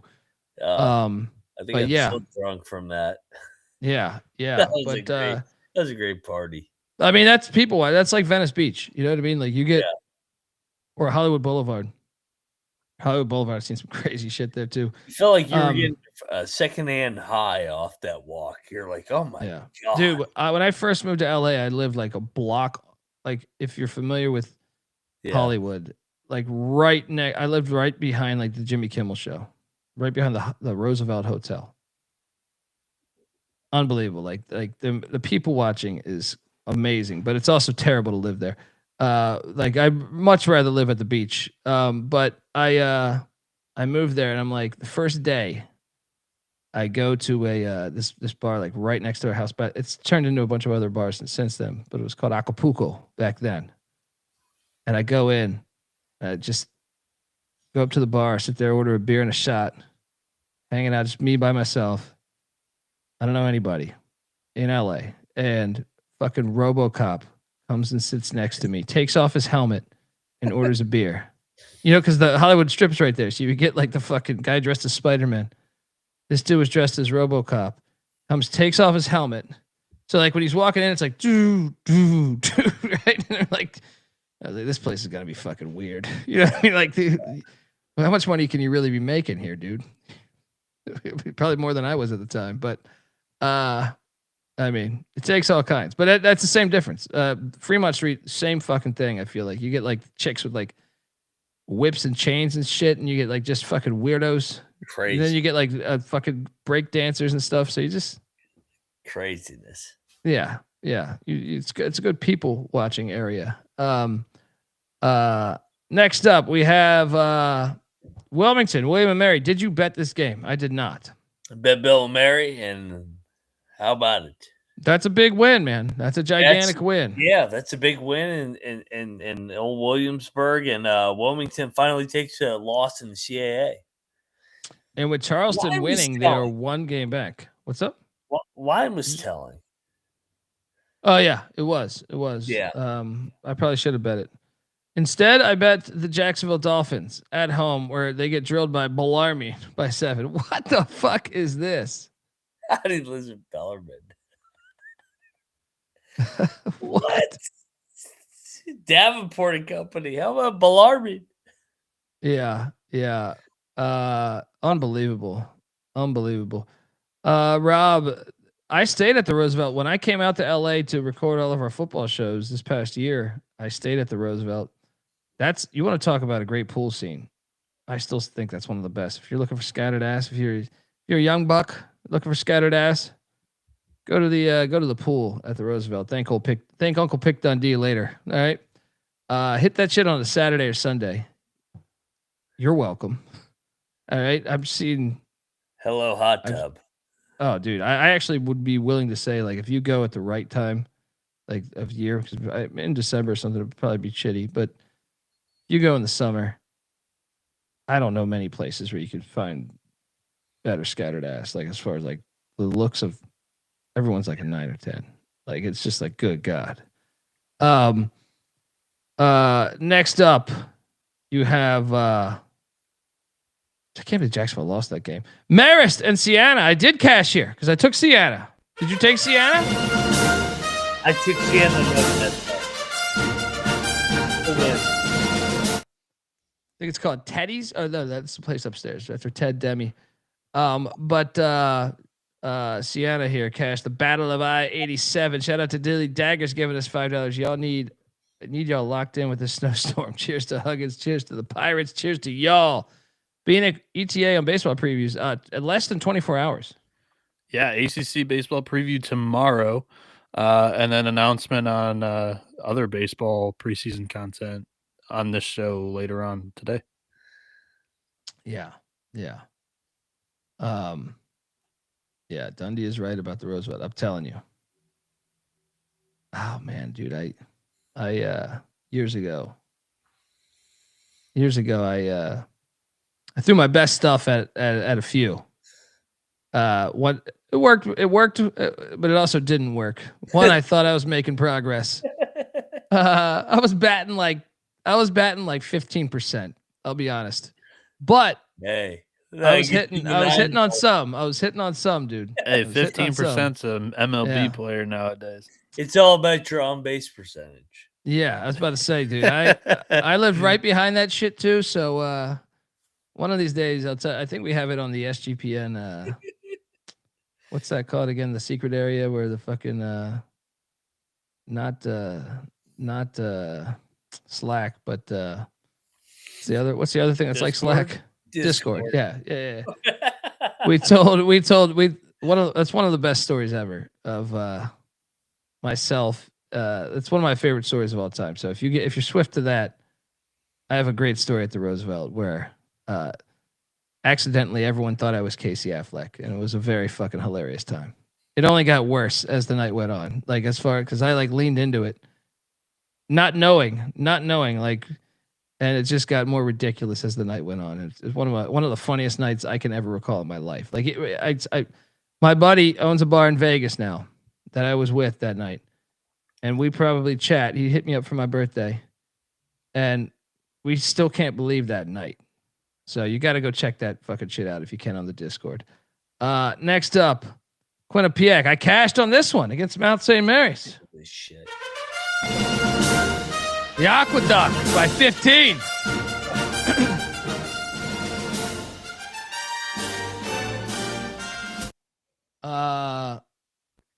Thoughts on this domination? Yeah, good one for you. Yeah. I like this one. Yeah. Shit. Hey, I rarely hit on Quinnipiac, so I got to milk it when that happens. I know. If I knew you were locking up, I would have bet more on it. Yeah. Shout out to the Aqueduct coming through for me. Hofstra at A&T. This was a money line play by Moneyline McIntyre. Yeah. They don't give me any credit in the chat. No. Great play. Great play. Awesome. Yeah. Plus 380 on the money line. Hofstra's got some issues, man. Well, they're gonna have some more issues now that they have jumped back to like 5th place. Yeah. And when I look at the upcoming schedule, man, they're at Bill and Mary. They still got to go to Monmouth. They still got to go to Charleston. They still got to go to Wilmington. They're not sniffing the top of that league, I don't think. No, they overachieved, and we said that. I mean, they're a defensive program, overachieving, but they were bound to get bit here, and they have gotten bit 3 straight times. Shout out to A&T. Yeah, and shout out to maybe my worst call of the day. I thought this line stunk, so I loaded up on Penn State. I did too. What the fuck was this, dude? Good God, did Sandusky beat them tonight? What was I that? mean, what was this line to start it off? Oh, what was this line? I was like, what? I haven't seen. Shouldn't this be like 10? They just won at Michigan, and they're only laying 5.5 at Penn State. Yep. So I was convinced this was like I sprinkled the money line too. So I mean, it's So even worse. did I was like, they're gonna win this thing outright. Horrible play by Prick Dundee. And then your pile of shit boy, Andy Kennedy. We're saving this. UAB sucks. We already beat USF. They suck. This team sucks. We're gonna be the 4th seed, win the tournament, and you're gonna be pissed off when we play a 12-5 game again. You better hope they don't get ECU in the first round. We'll take down this little fake ass fire breathing dragons. Terrible program. All right. Terrible coach. Yeah. We give UAB fits though. All right, because we're just as shitty as them. All right. Next up, we have Western Illinois, Morehead State. Morehead State wins by 5. I did not bet this game. Your thoughts? Nobody watched this game. That's a fact. But you know what? Shout out to the guy at Johnson Arena tonight. Morehead over less head. That's what I tweeted. What like 80s cartoon? That's a fact, Jack. That Heathcliff? Who is that? I feel like someone would say that. That's a fact, Jack. That was a saying. I can't remember off the top of my head either. Nobody watched. Chat, help us out here. Yeah, more people will definitely watch Heathcliff tonight than they did Western Illinois, Morehead State. I would love to see the analytics on how many people watch again. There's no way they had more than 1,000. No way. 0% chance. You even when you factor in that, like, let's say all these players' families watching. Yeah, I still think you're Stripes, Colby. Even Stripes, the movie. Even Bill Murray. Yeah. Even replay, it will not eclipse 1,000. Okay. I didn't think it was Stripes the movie, which I love Stripes the movie, but I thought it was a cartoon. But I don't know. Next up, we have North Dakota, Oral Roberts. This team sucks. I'm tired. You bet this? They're You bet favored. this? They're favored. How are they favored? I'm Yeah. sick of this team. Phone team. I stayed away from this shit. I think I did pick Oral Roberts for what it's worth. It reeked. Yeah. Terrible team. Lindenwood destroyed Tennessee Tech by 21. Yeah, Tennessee Tech's pretty terrible. Yeah. Then SEMO stuck it to Little Cock, but Little Cock covered. Did you bet any of these? Yeah, Little Cock. Fuck them. Wait, you covered then? What are you talking about? I thought they lost by 6. No, they lost by 5. Oh, they got a nice free throw at the end. Go check your bank account. I do that shit all the time. Oh, Darryl Walker, he's a nice guy. Good job. They lost by 6. Sometimes I get people that will DM me and be like, dude, you didn't even fucking know you hit this bet. I'm like, dude, when you bet 40 fucking games, Yeah. and you're also betting like football at the same time sometimes, baseball, you can forget which one, especially like different books. I use different books, so you got 3 or 4 different books. Nice hit though on Little Rock. Overtime madness here with the Screaming Eagles as Eastern Illinois. I love how Southern Indiana needed overtime to get 51 points. That's bad. Discipline MAAC did not. That's bet Southern bad. Indiana. Last night I was like, gotta love Southern Indiana. And everybody's like, why? I go, because they're Southern Indiana. No bet though. Good win for EIU. Next up, Sac State. Dude, I got 10.5. I think I picked this correct, but I almost pulled the trigger on 10.5. They only lose by 10 to the Vandals. So I guess depending on what number you got is how you either hit it or did not. Any thoughts on this one? No thoughts here. I mean, what? Idaho gets it done. They move on. They win by 10. Idaho's not bad. No, they are good. I like their coach, man. Pribble, he's doing a good job, man. I think he deserves a promotion either this year or next year. I think he's a good ball coach. I don't think it'll be this year. I think it might be next Mike year. Bibby sucks. Yeah. He's learning the ropes. These former NBA guys. I think Pribble has to do it 1 year and then probably show that he's capable of doing it again before he really gets that jump up, right? So I agree, Bieniek. This is where my night took like a turn. I feel like right now, like I was actually like maybe up a game or two, and then it came avalanche, fucking avalanche. It started right here. I laid 7.5 with the Tommies. These piles of shit only win by 5. I mean, come on, Tommies. This ain't the Shoenecker. This bullshit Pam and Tom and Anderson fucking arena, whatever the fuck it's called. I don't like it either. They can't cover a fucking game at this arena. The other place was a lock. it is really glossy. Like on TV, it's too new. I don't like it. Have they covered one game at home? They never cover the home anymore. That used to be a sweet spot for us. Yeah, they're undefeated at home, but I don't know how many covers they have. I'll look that up. I don't think it's very good. I'd like just like. Did you bet this too? Yeah, I did. I thought. You know what? He even said the Shoenecker be rocking. The Shoenecker. They win by 20 at the Shoenecker. See what happens? You start pumping money into this bullshit. Yeah. All right, now you got people telling me Allegiant's better than Sam Boyd Stadium. Ridiculous. Sam Boyd was Thomas a fucking is 2-5 against the spread at home, 7-0 straight up. Oh, it's terrible. They put a little Windex on the fucking windows. Fuck St. Thomas. That used to be our team, man. I know. They're done. They're done. I'm done with this team. I'm out. I'm done with these staples. Yeah. Next up, Weber State, Montana. The war for the West, they call it. Didn't touch this game. Montana won by 16. Tell me you bet Weber. Nope. I bet Montana.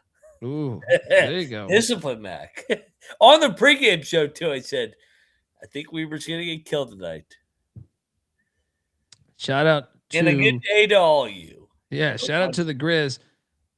So my day, this is another loss of mine as Davis loses to the Tritons. Shout out to Rocco Miller. He was in the house, I believe. I saw him.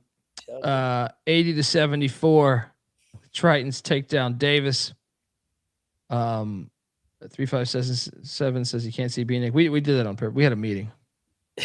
we had a meeting about that. We said Bieniek. My floating voice is the new aspect of the show. I said your face is killing me. All right. I'm joking, buddy. He's just fighting a cold. There he is. Yeah. So, there you go. Guys, I took Davis. I ate shit here. Who'd you guys take? I took UC San Diego to bet Bieniek. I think you're on mute, brother.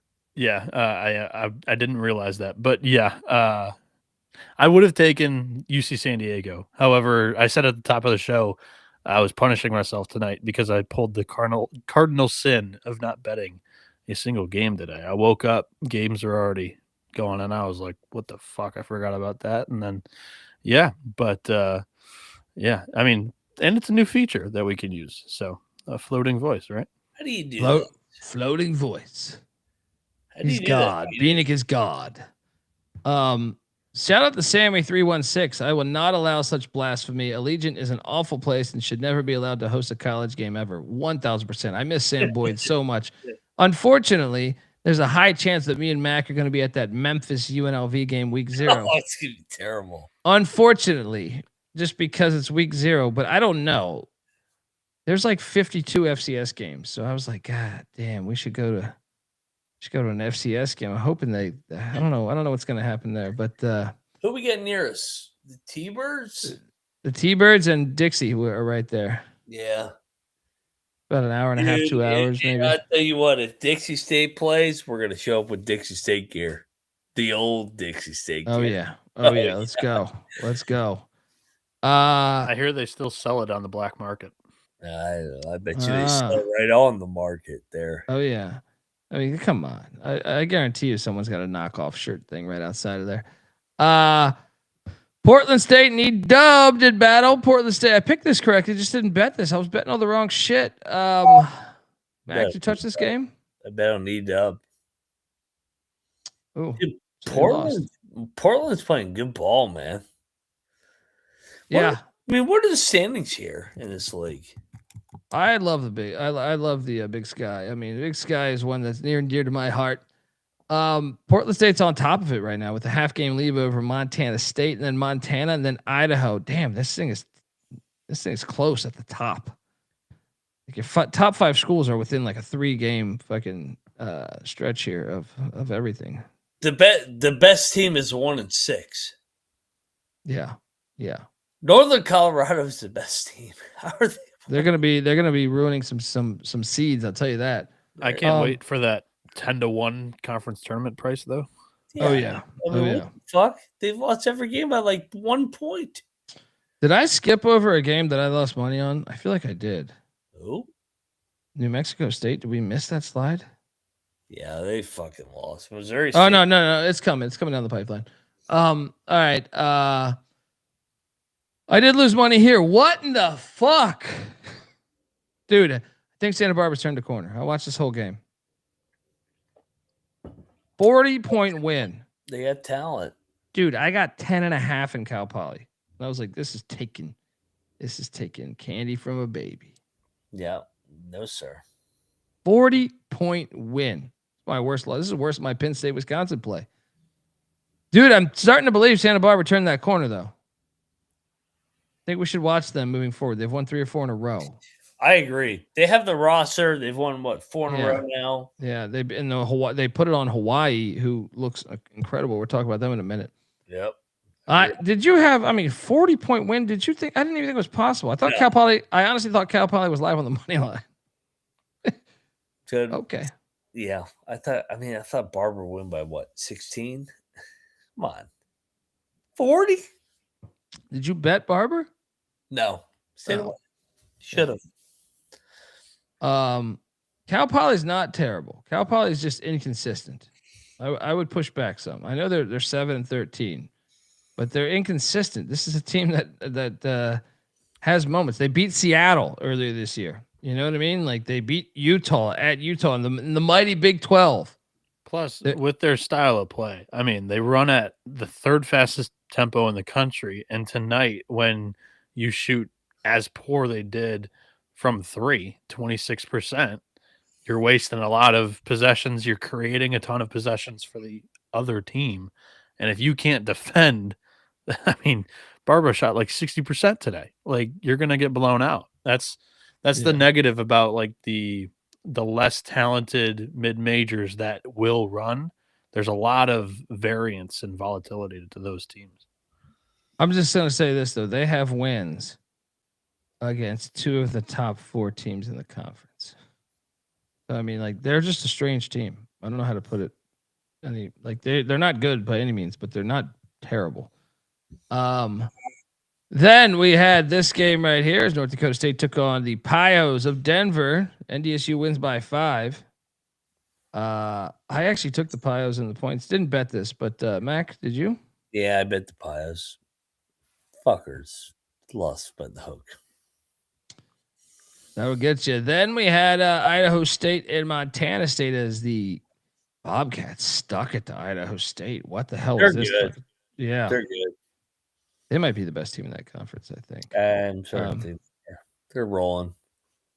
Then this one, the airport at UTEP. I thought this line stunk. I took UTEP. I didn't bet it. I should have, because I thought it fucking stunk, man. UTEP wins by 6. Far trip from Miami to El Paso. Did you bet this game? I did. Joe Golden and company comes through for me. Finally, here we go. UTEP, tink, tink, tink. This FIU shit out of here. Yeah. Next up, we had Tennessee State. I bet Tennessee State, dude, like a moron. It's a fun game. Yeah, I did watch this on ESPN. Yep. I can't figure Tennessee State out. I kind of thought they were separating themselves as one of the better teams in this conference. They look like shit the past couple times. Shout out to Edwardsville as they get it done. And then this game is the one I couldn't believe. Dude, they're like 27-4. They came back, though, and took like a 9-point lead or an 8-point lead or something. And then they go back. What was that about? What was the crowd about? Okay, look, I've been watching. So I'll let you know. I'm a closet New Mexico State guy. I feel like I've always liked their program as a kid, going back like 20 years. So I always kind of like, maybe I pick them more than I should, but I always expect their gym to be lit.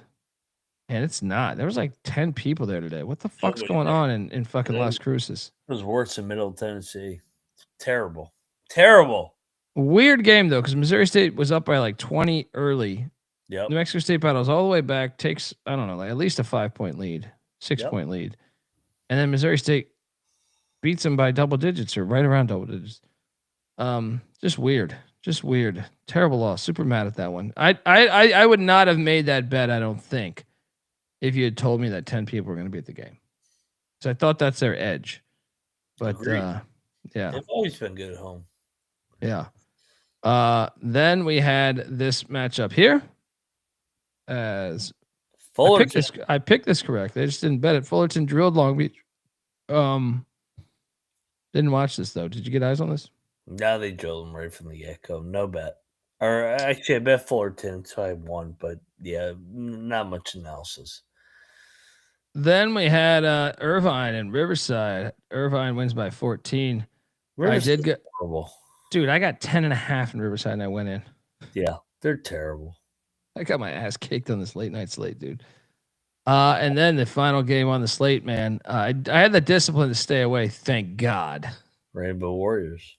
27-point win for Hawaii. Hawaii on the island is well. It's a hard ticket to Hawaii. It's not paradise all the time. It's a hard ticket to Hawaii. I mean, this is one of the better stories in college basketball. There's so many great stories going on right now in college hoops, whether it's Nebraska, whether it's Miami, Ohio, whether it's Vanderbilt. Hawaii is one of the better stories, dude. I don't think it's been talked about enough. If we had a nationally televised show besides being on YouTube, I feel like we had some real, like, this should be covered, Mark. Like, come on, ESPN.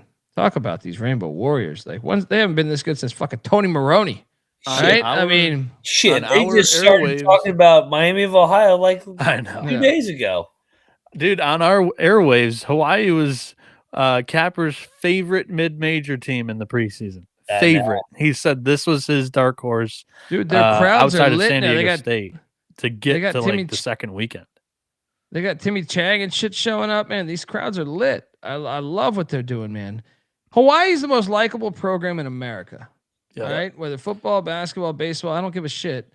Any of it is amazing, and I feel like they're America's team. They really are. Like I feel like everybody, as a kid in the '90s, once my dad brought home a DirecTV in like '97 or something, I would get all these Hawaii football and basketball games on, and me and my brothers would geek out on this shit. And they became like our darlings. But I feel like anyone you run into that is the same way. They're like, that covers the sport heavy. They're like, dude, I love Hawaii. So this is great to see. It's great to see their program come up. They go to the Mountain West next year. Is that a good thing or a bad thing? It's good for me because I get to interview them. I mean, I guess I could have went to the Big West, but the Mountain West breaking up, I don't know how strong it's gonna be. And the Big West currently is strong. So that's my only hesitation. We'll see how good that new Big West. Well, they got Mountain Grand West Canyon this year. I think that helps. But yeah, Hawaii, if they can stay at this rate, helps. UC Davis is solid. UTEP is not, but UTEP should be good. Texas State's not. But they go to the Pac-12. They don't go to the Mountain West. Sorry. Yeah, you're right. Texas State to the Pac-12. Yeah. Anyway, game balls. Let's go to it. Mac, I was not on the show last night. Ooh. You start the fucking thing off with the top game ball. North Carolina A&T, baby. Monty Ross and company. Come through for me. Plus 380 on the money line. Let's go. That is a fire one. Shout out to Lonte Smith and Terrell Furman. Let's go, guys. Bieniek, second game ball. Go. Let's go to one of the early games. New Hampshire, triple overtime victory over Binghamton. Love it. Wildcats getting it done. I gotta pick a team that actually won the fucking game, but it's my first thought was Canisius covering with ease. I'm gonna go Coastal Carolina. I think the shots flying under the radar in the Sun Belt. Honestly, the best team I can recall, they're like over a decade that the Shots have had. So let's go. Give me a game ball to the Chanticleers. Mac, back to you. You don't want to be biased here. Towson, Tigers. I'm so sick of everybody shitting on Towson. They've won 4 in a row, 500 in league play. They'll probably win the regular season because that's what they do. Go Towson. I like it. Bieniek? Final game ball for me. Montana State. Just kind of cumulative. I mean, they've rattled off, I think, 3 really good wins against top half teams in the Big Sky. Montana, Northern Colorado, Idaho State, and they beat the Bengals today by 12. I like it. Let's go. I will take you final game ball to the Pirates of Hampton and Ivan Thomas and company. Beating Monmouth, and I've caught them. Like maybe it's just because I've caught them 2 straight games. That team's got some guys. Team's not bad, man. Team's not bad. Give me one for the Pirates of Hampton. Let's go. All right, folks. Want to tell you that the college basketball experience is brought to you by Underdog Fantasy. Yes, Underdog is your home for pick'em entries. You can win up to 5,000 times the amount of money you enter. And Underdog is bringing the playoff magic all NFL playoffs long. Every playoff weekend, open the Underdog app and see what promos will be waiting for you because there will be some. Underdog's got a brand new offer for new customers too. Play $5, get $75 in bonus funds when you sign up with our promo code. That is TCE SGPN. So do that and let it ride. We're also brought to you by Rhythm. Rhythm's been crushing it this NFL season, especially on the props. And last season, they were fire on the props in the playoffs. So now's the time to get in. 22-12 on reception props in the playoffs a year ago. 6-1 on touchdown props. 9-4 on rush props. 2-0 on interception props. They got it all. Super easy to sign up. Run predictions off the house model, or you can mess around with those sliders and make your own.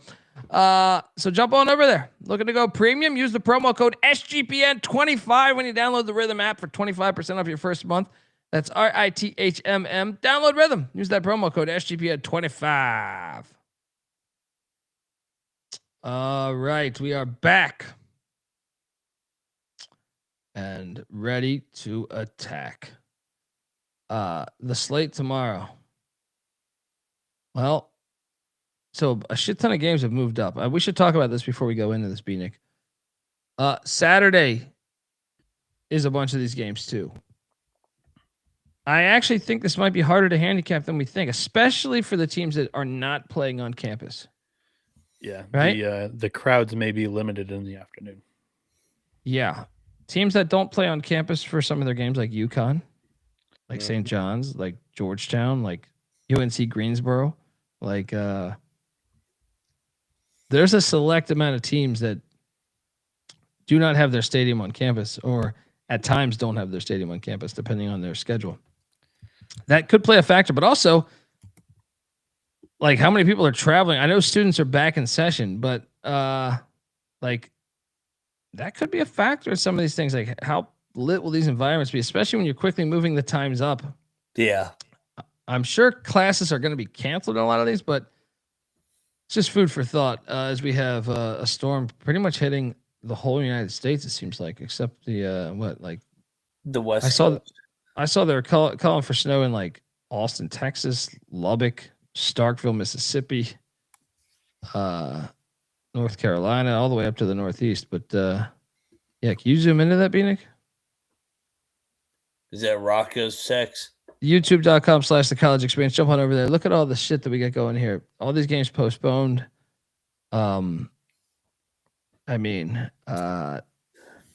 Major. I mean, the one that stood out to me was like Virginia, North Carolina. I think moved up.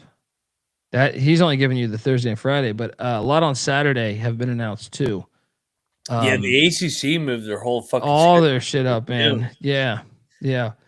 Something to think about when handicapping these games is I'm curious what the crowds will be. What are they calling for early in Carolina, Colby? Dude, there's a chance you guys might be doing the show without me, man. Like, I'm told that like there's a high probability that we could not have power for a few days because we're getting like snow and ice. So, but I was told specifically where I live by my neighbor that like the ice storms fuck this shit up every time. Yeah. So really, FYI, maybe I'll end up getting a hotel or something. Maybe I'll go into good old Charlotte.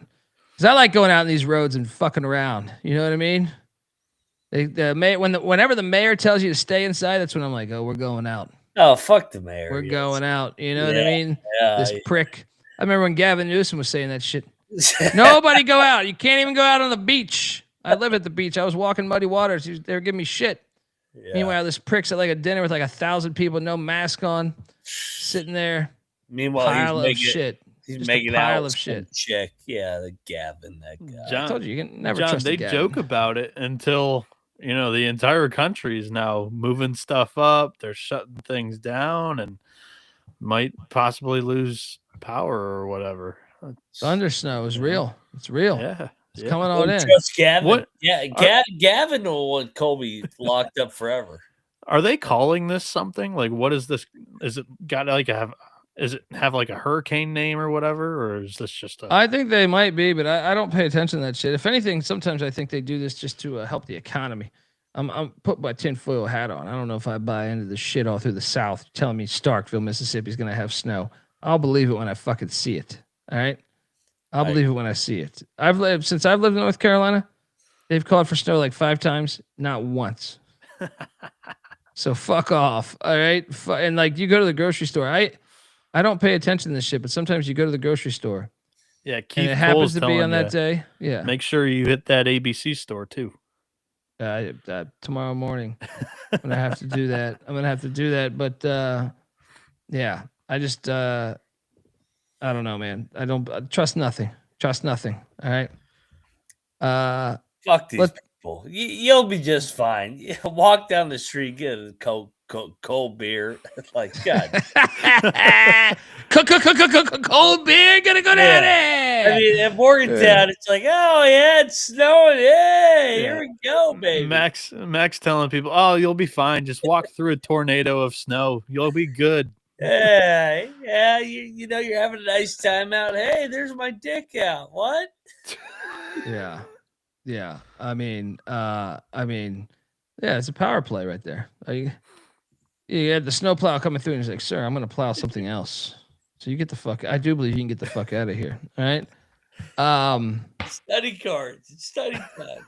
I want to know about Moneyline Macintosh tomorrow. Going back to the well. Oh God! Don't make me do it. They have to cover this, right? I don't know. What's happening. Okay. Appalachian State is like fifth. Is it still 15.5? It's terrible. Why did I think I saw it at 16.5? But 15.5 is what I'm seeing right now against ULM. App State played yesterday. Oh no, wait. ULM played. No, both played yesterday. Both played yesterday afternoon. ULM's lost 10 in a row. I think we should take the points. I don't know. Over the last 5 games, it's progressively gotten worse. They've lost by more and more and more. Yeah. When you lose by 50, that's a team meeting. I don't give a shit where you're at. I don't give a shit if you. The team bus ride.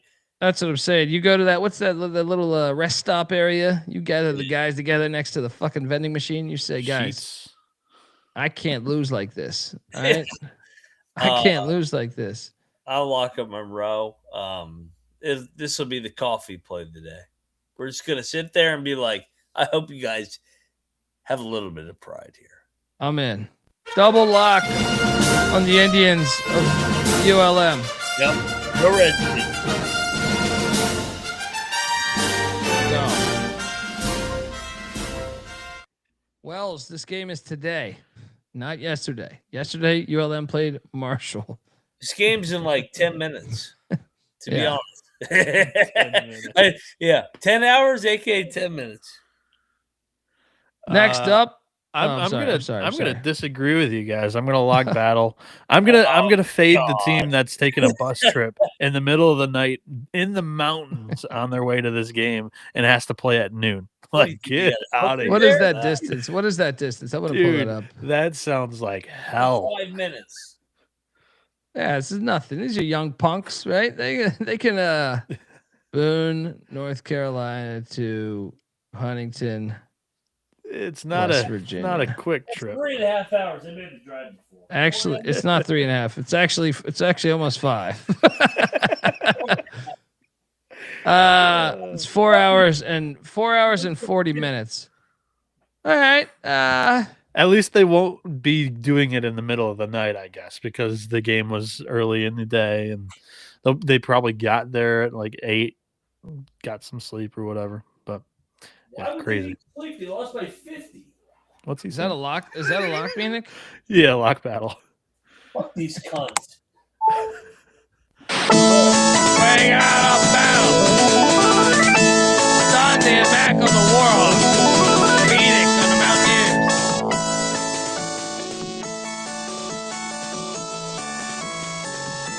You lose by 50, I don't care what your fucking feelings are. Fucking show up and man up. Well, I got a power play right here, though, guys. Mercyhurst, New Haven. 2 of my, I have these power ranked. Go to my, here. My official rankings here,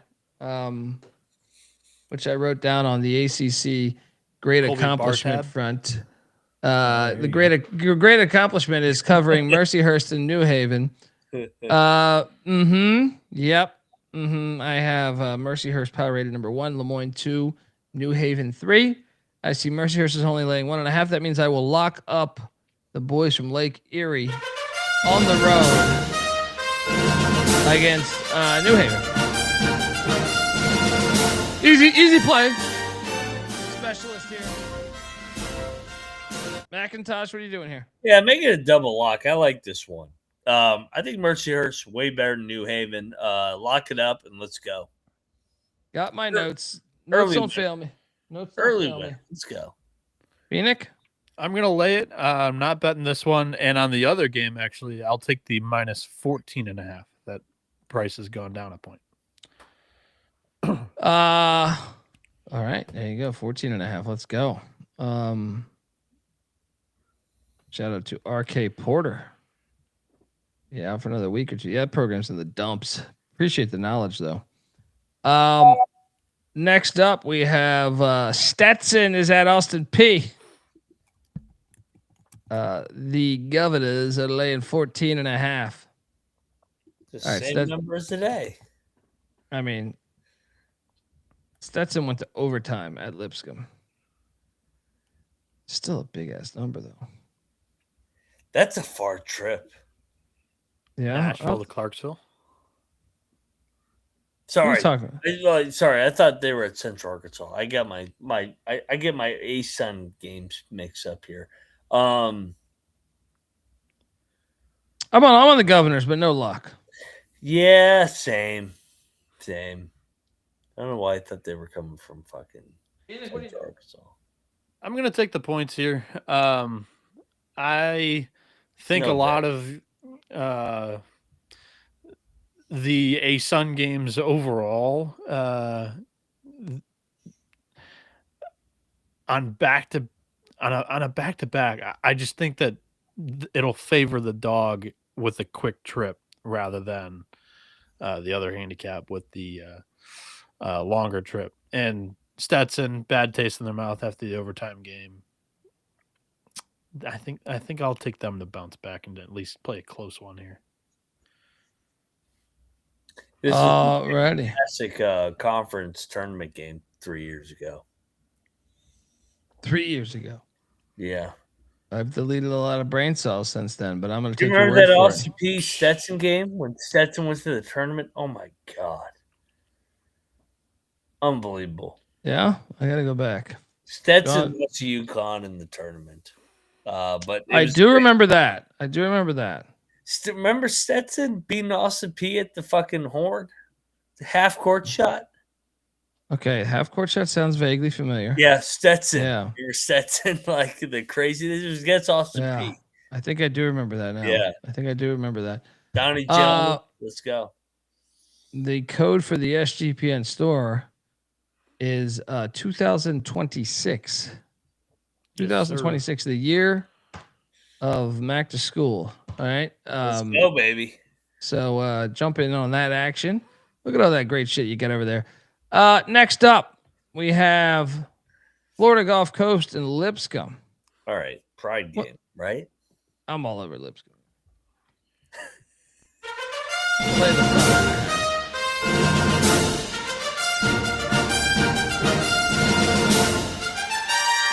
What's the Pride side on? Gulf Coast, you're saying? At some point, they got to pop up. They have good players, right? They're terrible. They're out on the coach, dude. Chambers. I'm going to battle you one more time. I'm on Colby's side. I'm locking it up. The cocktail napkins got them favored by 8.5. Give me Gulf Coast. I mean, God, this is it. If they don't pop up for Chambers here after getting embarrassed, then they're done. I said this is it like 2 weeks ago. You're What is best in life? With that West Virginia internet. Crush your enemies. See them driven before you. I didn't hear you. We got a battle. McIntyre on FGC. Dundee and Phoenix on the five.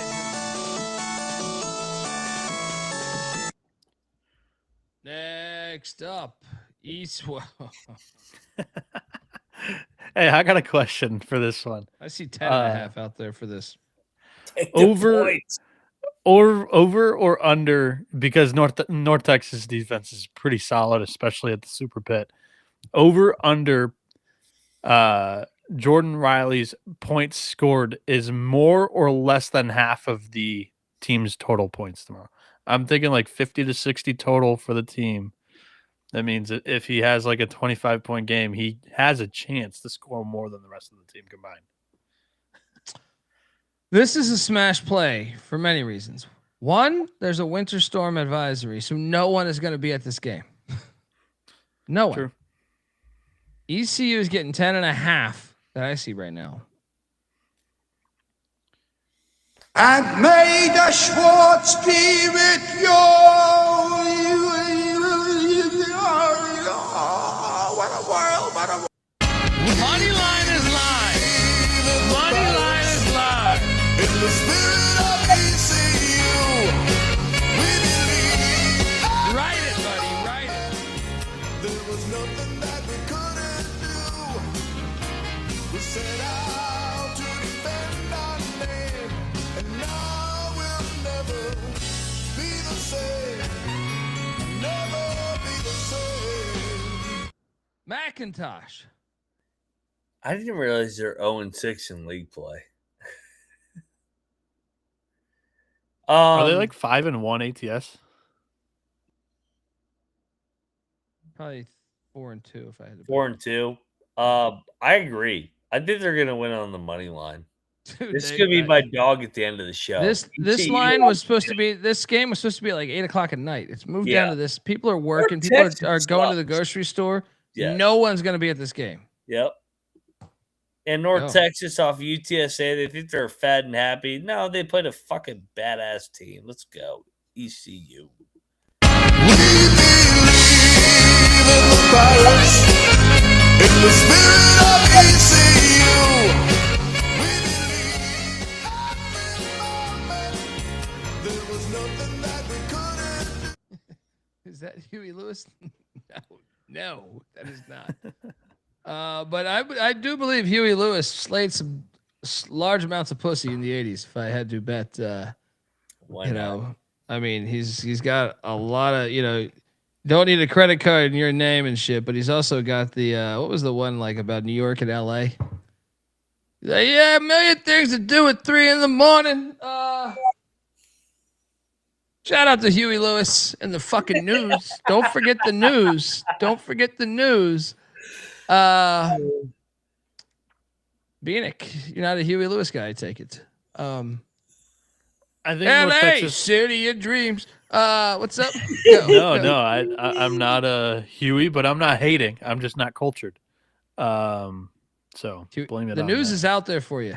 That's real news. They're not giving you fake news. They're giving you classic pop hits in the name of rock and roll, even though I don't know that I would describe it as rock and roll. No, definitely not anymore.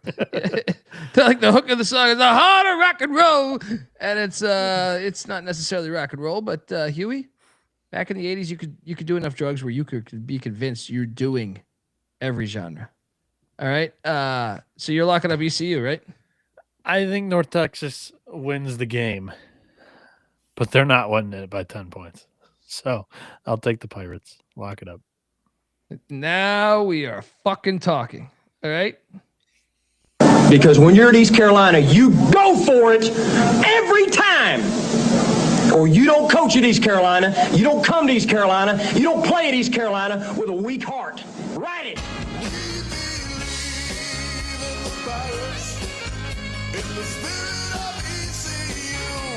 Wait a second here. I mean, look. I'm not the biggest Huey, Lewis fan, but I'm saying, how does it play? You call him an ugly motherfucker. The problem is, this is what I'm saying here, MJ. If he's like 70. If he's the artist of Power of Love, I know that song. He is. And let me tell you something here. Huey Lewis, you're looking at a photo of him now. Type in Huey Lewis 1985 or watch that video. The dude was slaying pussy left and right. Guarantee you. Randomly, I was just watching. I'm a big music guy, right? So I have the records. I have a shit ton of records. I watch a lot of music, old school music videos and stuff. My wife one time comes in and is like, "Who is that guy?" I was like, "That's Huey Lewis." This was not me having. No, I didn't have the record. I don't have the record, but I was playing like a bunch of shit on like their music videos. And she's like, "Damn, that dude, super attractive." I'm telling you, back in the day, Huey Lewis, slaying pussy. All right. The news was probably slaying pussy too, if I'm being honest. All right. Check out Huey Lewis in the news for some pop 80s fun right there. Triple lock East Carolina while you're at it. It's not rock and roll. But they say that was like a common thing in the 70s and 80s where like you could just say, it's rock and roll. Don't know that I would actually describe it as that in hindsight, but you could get away with it then. And you could also get away with betting a lot of money on East Carolina tomorrow because it is going to cash. All right. Welcome to the party, pal. Friendship, loyalty, honesty will stay together through thick or thin. Friends forever will be together. We're up top 'cause we play to win. Yeah, I'm telling you, dude. That dude slayed a lot of pussy. Guarantee you that dude slayed pussy. Like, there's some you just know. There's some you know. Like, it's like the first time you saw Shaq at LSU. You're like, okay, this dude's gonna be great wherever he plays basketball, right? Yeah. You know what I mean? Like this, like you just know. Ball. Yeah, no one can guard this guy, and that was the same situation. You saw Huey Lewis. You're like, this dude. It's like fucking Randy Newman. Randy Newman. That's an ugly dude, but you know damn well those hits were getting him a ton of pussy. I love LA. He was getting a ton of pussy. He had those crazy hair. He had like a perm. Shout out to David Matola. Been about a week since Richard went to Pick Dogs, and the show continues. Congrats, fellas. Got nervous. Yeah, they're not breaking down Huey Lewis in the news over there. If I had to bet, or maybe they are. Richard, do you think they date one of the Yankees? Spanky. I was wondering where you're going with that. I was like, the Huey Lewis. I mean, it was the 80s, so maybe he did bad for the other team. Tommy boy, baby. Tommy boy. Classic. Come on. Yes. Chris Farley's the greatest, man. You think they date one of the Yankees? Richard, why are you looking out the window here? Tommy boy, let me ask you something. Is that Farley's greatest performance, including SNL? Yes. Way better than SNL. Fuck SNL. Dude, Farley killed it on SNL though, like the Schmitz stuff, the fucking Tommy van down by the river. Tommy Boy, because you get that big ass, the movie segment. Black Sheep was great too, but Tommy Boy was better. Black Sheep was good. Yeah, as well. Yeah. My catalog's not deep, but I've seen some of his classics. Yeah. Well, that's what I'm saying. Fat guy in a little coat, I think is on par with Van and down by the river. You know, both. I think you're right. I think your answer is right because you get it in long form, and he's that fucking funny. But SNL, just get the best of Chris Farley shit on SNL. Yeah. Oh, dude, when they tell him he's drinking Colombian decaffeinated crystals instead of coffee. One of the funniest shit ever. Funniest shit ever. You put your head up a butcher's ass. You can get his word for it. Dude, two of the funniest slapstick comedy movie scenes I think are from Farley movies. We were just talking about it like 2 days ago. Like airplane bathroom. That scene is fucking hysterical.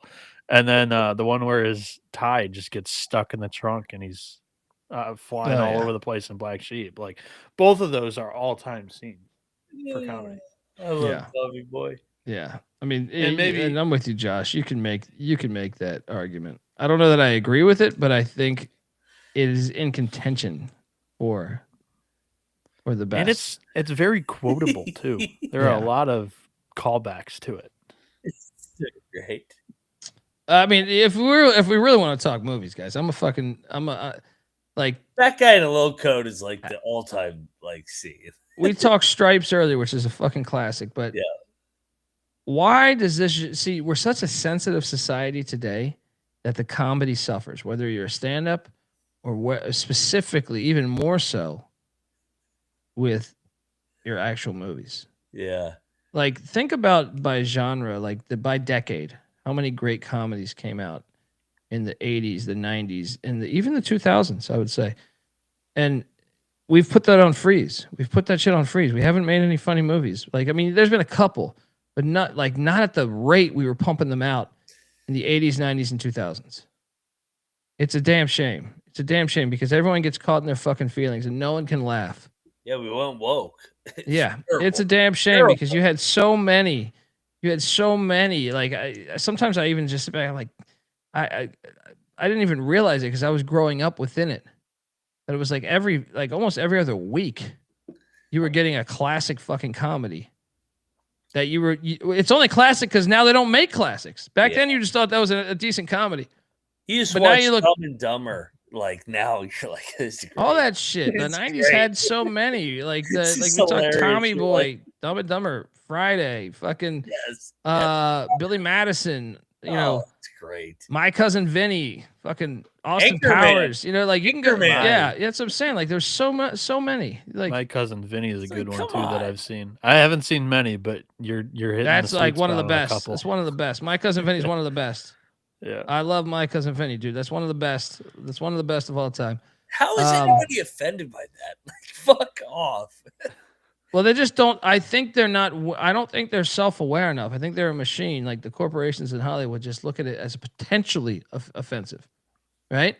And by them doing that, they're like, we shouldn't do this project. Shit's hilarious. Right. So then you have no one doing anything risky. You know, part of what was great back then, and like I said, I wasn't in LA then, or I wasn't, but I had a lot of friends that were. One of them's a good buddy of mine who passed away.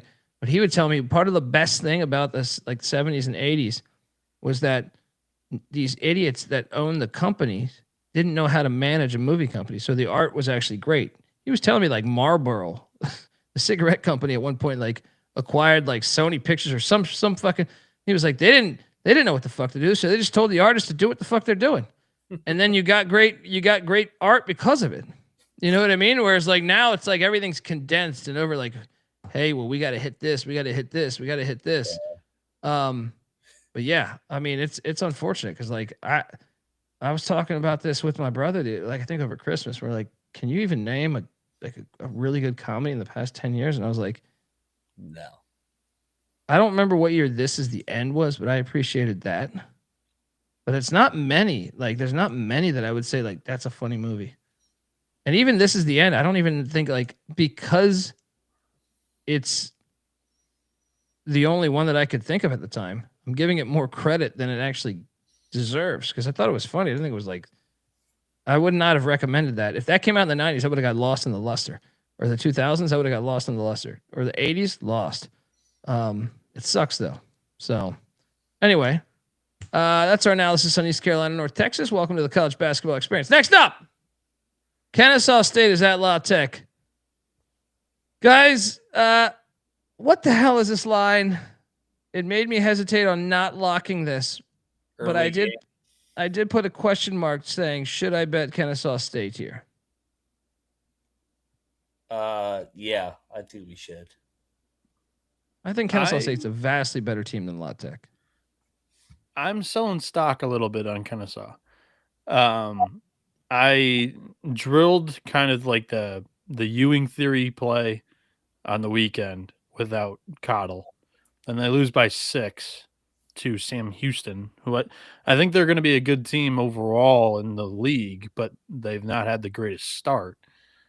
Now they hit the road, and Louisiana Tech's a favorite. I think this is kind of telling. I'm going to continue to sell the Owls here.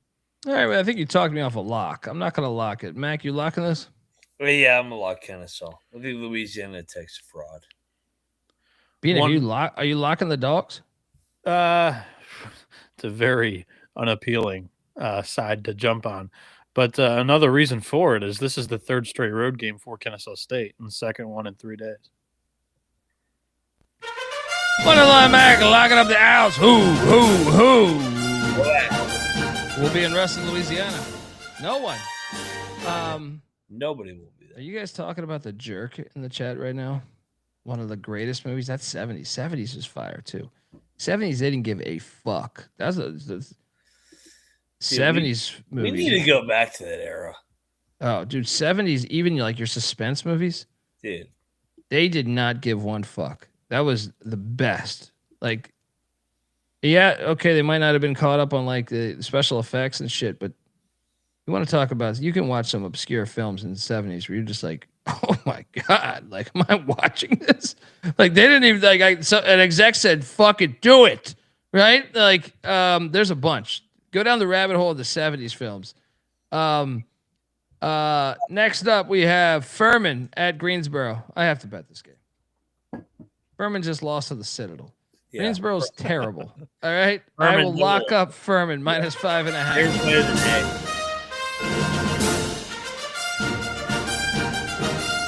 Got it? Got it.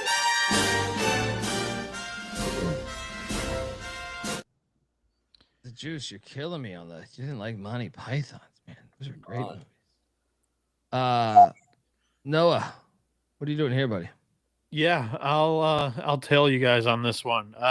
Top 100 shooting team Furman is, and Greensboro's defense has been terrible this year, especially in conference play. It's the league's worst defense, and Citadel exists, and I know Citadel just beat Furman, but yeah, I'll jump in on the Paladins.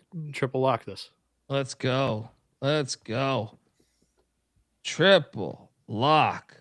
Friends through eternity, loyalty, honesty will stay together through thick or thin. Friends forever will be together. We're up top 'cause we play to win. Porky's and Police Academy are fantastic. All that shit in the 80s, dude.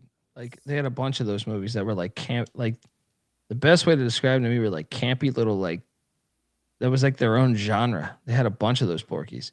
Like, they weren't Porkies, but they had a bunch of other shit. So, I mean, I forget the names of so many of these. Obviously, in the 80s, fucking Weekend at Bernie's and shit. Hilarious. Still hilarious. I showed my wife, which comedy does not translate outside of the U.S. Like, if you're not in, like, Mexico, Yeah. Canada, or the U.S., like, I feel like comedy doesn't translate well. That's why they don't. That's another reason probably why comedies have gone away, is the world's gotten smaller. And when you go abroad, comedies don't sell like other like slasher flicks will always sell. But I'm always curious about this, because that was actually when I first started dating my wife. I shit you not, I made the wrong salad with salad dressing once. Right? Like, I forgot that she uses just lemon and lime on her salad. Right? I love to cook, so I'm like, I'll make it a fucking salad. And I put like actual like Caesar, whatever the fuck it was. And then I realized that I forgot that she only likes like lemon and lime on her salad. So then she goes, or I say, I'm sorry. Because she was like, oh, you fucked up the salad, right? They're essentially saying that, and she didn't use that dialogue, and I replied with, oh, give me a fucking break. Right? But she took it as in like she wanted a break in the relationship. So she like grabbed her shit and left. And I was like, damn. I was like, what the fuck did I do wrong? Right? Yeah. I was like, I don't know but my sarcasm didn't translate. Right? I was like, give me a fucking break. It's salad. Fucking eat it. Right? She just bounced out of the house, was like, fuck you, die in a forest fire. I was just like, okay. Right. And, but my point with all of this is like, sarcasm doesn't really transfer. And like a lot of comedy movies, it just doesn't. It just doesn't. But yeah, National Lampoons. Yeah. But I showed. That one's another one that I know of. Dude, I showed her Weekend at Bernie's. She was fucking rolling. She thought Weekend at Bernie's was like the funniest shit ever. I was like, unbelievable. Like, you could show her like slapstick American comedy, nothing. But you show her Weekend at Bernie's, which I'd kind of say slapstickish. But like, you show her like Naked Gun, it's like, what the fuck is this dumb movie? But you show Weekend at Bernie's, shit's the best shit ever. I'll watch this anytime, Colby. Go figure. Have you guys seen Weekend? Am I talking to a fucking wall right now? Have you guys seen Weekend at Bernie's? Yes, I've seen Weekend at Bernie's. Okay, I love that fucking movie. You got to watch Weekend at Bernie's. I mean, come on. The Fucking sequel, hilarious. The sequel's even a guilty pleasure when they're in Jamaica, right? Fucking love that movie. Yeah. Anyway, you got to watch what you say, though. I say that, man. That shit would crack me up. I was just sitting there, just making. I had a silent dinner, just thinking about my salad. Just like, what the fuck? She just dipped out. I was like, well, I'm not gonna chase you because I got this. Well, I'm food gonna here, eat my salad. I was unbelievable. I give her a hard time. We all been there. It's but like, she literally thought that I was Fuck that saying I bitch. want to break in the relationship. It was early on. She's like, she thought I was saying like, All right. Yeah. I want to break in this fucking relationship over this salad. Break in the fucking relationship. You're like, I'll Hilarious. take the ranch. Yeah. Hilarious. Right. Bring the tomatoes out, please. She's out there cursing me, walking down, like taking all of her shit, catching a bus out of the fucking city, right? Just sitting there, like I couldn't even compute it. I was thinking, like, did I do something earlier in the day? I was like, what the fuck's going on? Right? I'm gonna eat this salad, right? But what the fuck's going on? Triple lock on Furman. St. Louis is at the Bonnies. Lock. Money line play. Yeah. Money line play. Bonnie. Bonaventure, right? Oh, how great was that? How great was that fuck up on the SGP show? Dude, they hit me up. So I thought our show was at 8:30 tonight. They hit me up to do that show in about a 5. Like, I'm out grabbing coffee and shit. They're like, hey, you got your slides? We go live in 4 minutes. I was like, well, that's a problem. That's a major problem. A, you guys did not tell me that we were supposed to go live. And I am out in the fucking world right now. And I have not made any of the slides or done the spreadsheet or anything. So quickly come back. Quickly do the slides as fast as I can. And I put St. Bonaventure. So they were having fun with that one. Check out the SGP guys, Sports Gambler Podcast. I'm with on my mind, Gene. Yeah. I mean, 100%. Yeah. I mean, it's the day after my birthday. So they thought like last night I was making slides. For them to just sprinkle that in, I could tell you what was happening yesterday at 8:00 at night. It was a lot of, this. Yeah, motherfucker, I eat everything. I eat the pussy, I eat the butt, I eat every motherfucking thing. Yeah, right? There was a lot of this. The only thing on my mind, Gene, was pussy. How dare them to demand slides on the fly. You're a married man. Yeah. This is a smash play, though. The Bonnies, I think, not only are covering, I think they're live on the money line. Bieniek, do we have a triple lock here? Can't do it, guys. Can't do it. Not going there. This is a spot. It's a monsoon. And they have G-Dub on deck. Some of this is rooting interest, but this would be a brutal loss. This is going to happen. Bonnie's money line. I can't get there. Take the boner. Take the boners here. No, I'll take the Billies. Bonerville.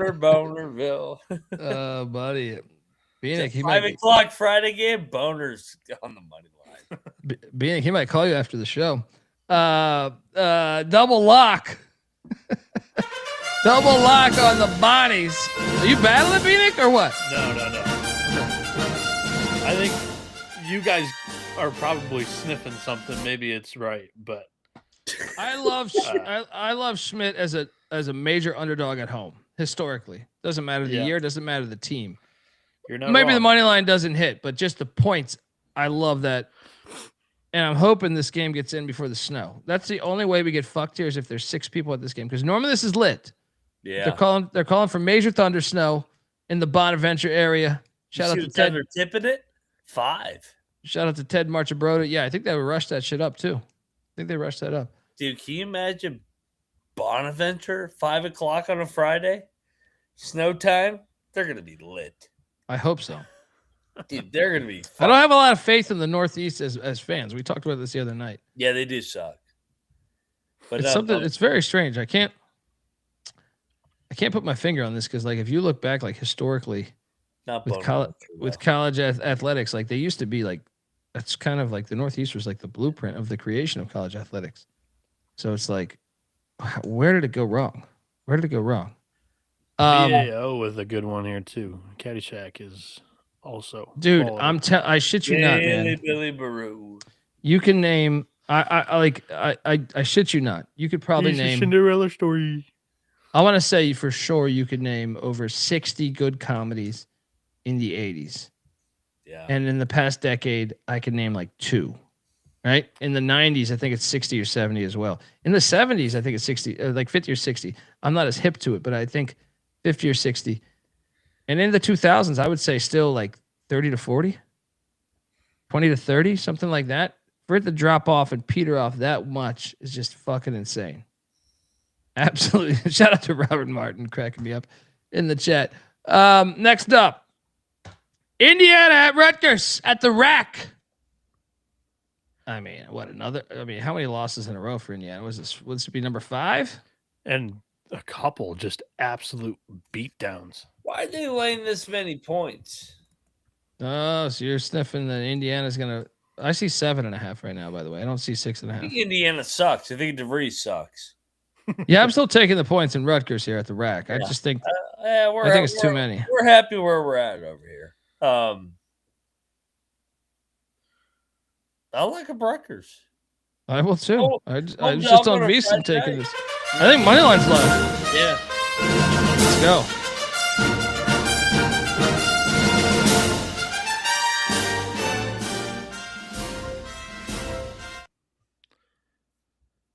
This one I'm all aboard with too. Rutgers at home is typically when they can be feisty in the Big Ten. The Cocktail Napkins only got this as a 4.5 point game. Indiana's gotten physically beat down in the last 2, specifically the last one against Michigan. But yeah, Iowa too, and Nebraska. Three of the last 4 have just been blowouts. I think it continues. Back-to-back road, tough travel, Rutgers at home. Let's go. Scarlet Knights. Scarlet Knights battling the great Clark Palace. Friends forever will be together. We're up top 'cause we play to win. Yeah, I mean Eddie Murphy, Raw, Delirious are fucking incredible. Anything Eddie Murphy did in the 80s, I don't give a fuck if you're talking Golden Child. I'm on board. Anything Eddie Murphy touched in the 80s is absolute fucking, like, Golden Child's probably the worst, but I'm saying, like, everything he touched, fire. John Candy, same situation. They didn't do duds. Spaceballs? Tell me you guys have seen Spaceballs. Oh, love Spaceballs. I mean, come on. I mean, like, fucking hilarious. Yeah, that's what I'm saying. They're making a sequel. I'm nervous about this. Mel Brooks is like 100. God bless him. Don't watch it. And I have a rule: if you don't do a sequel, and I would challenge the chat, you have to me a 7-year window to do the sequel. I would agree with that. And if you do it later, it's fucking terrible. I think maybe one time drunk at a bar, me and my buddies thought of one, but I can't remember it right now. But like, remember they made a sequel to Blues Brothers without Belushi like 20 years later? It's fucking terrible. He's like in New Orleans, there's voodoo and shit. Fucking trash. They did the Vacation remake. Like, show me one example of 7 years removed, the sequel being good. Actually, I remember the one, Blade Runner. I thought the Blade Runner 2049 was good. Are we thinking just comedy? Well, I was just saying in general, there's not really one that you do outside of 7 years. Like, you normally have to have every I'm a nerd on this shit, so we could talk forever. I'm just saying, like, it sets every time you watch something, it sets a tone. So like normally you need the same directors and the same producers, the same fucking actors, and it sets a rhythm and a tone to it. Right. And if you don't have that rhythm or tone, it's even like Fairley Brothers, when they redid Dumb and Dumber, like 20 years later, that shit was garbage. Right. Because you lost everything. You're rich. You've been rich for 20 years. You know what I mean? Like, you lost whatever it is. And I love those guys, but I'm just saying, like, you just can't do it. It's hard to do it. A good one or a series for your son is Toy Story. I mean, with Tom Hanks and Tim Allen. And Randy Newman on the soundtrack. Yeah. 1 and 2 were good. 3, I thought, was a perfect ending. And then they've just taken it. And I got to get White Tiger. My wife loves those. But I only 3 was a good wrap up. I only saw number 1. But I was at a different stage in my life. But I saw number 1, and I know he's down with, like, I think he would be like that, or even the Shreks. I saw the first Shrek. Watch it with like a developed mind now, because I was hooked on it as a kid, and I think it's even funnier now, like that I'm grown and get some of the other jokes too. Isn't that the fucking irony of all this? Is like the kids' movies now are better comedies than the adult movies. 100%. Isn't that wild? Like Shrek, I never planned it. I was like, at this point I'm in my 20s or something where Shrek comes out. I was like, I thought it was bigger than that shit. And then I took a flight somewhere and they had that on, and I watched it and I was like, dude, it's a funny movie. You know what I mean? Like they kind of nailed the jokes. I thought it was a funny movie.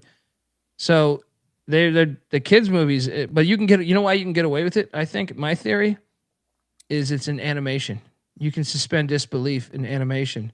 Where nowadays, if you say anything risky and it's actually non-animation, you can't do it. You can't do it. They're not letting you do it. They're not approving it. So to me, like if you want to be risky as creating hilarious content, it has to be in animation form right now, unfortunately.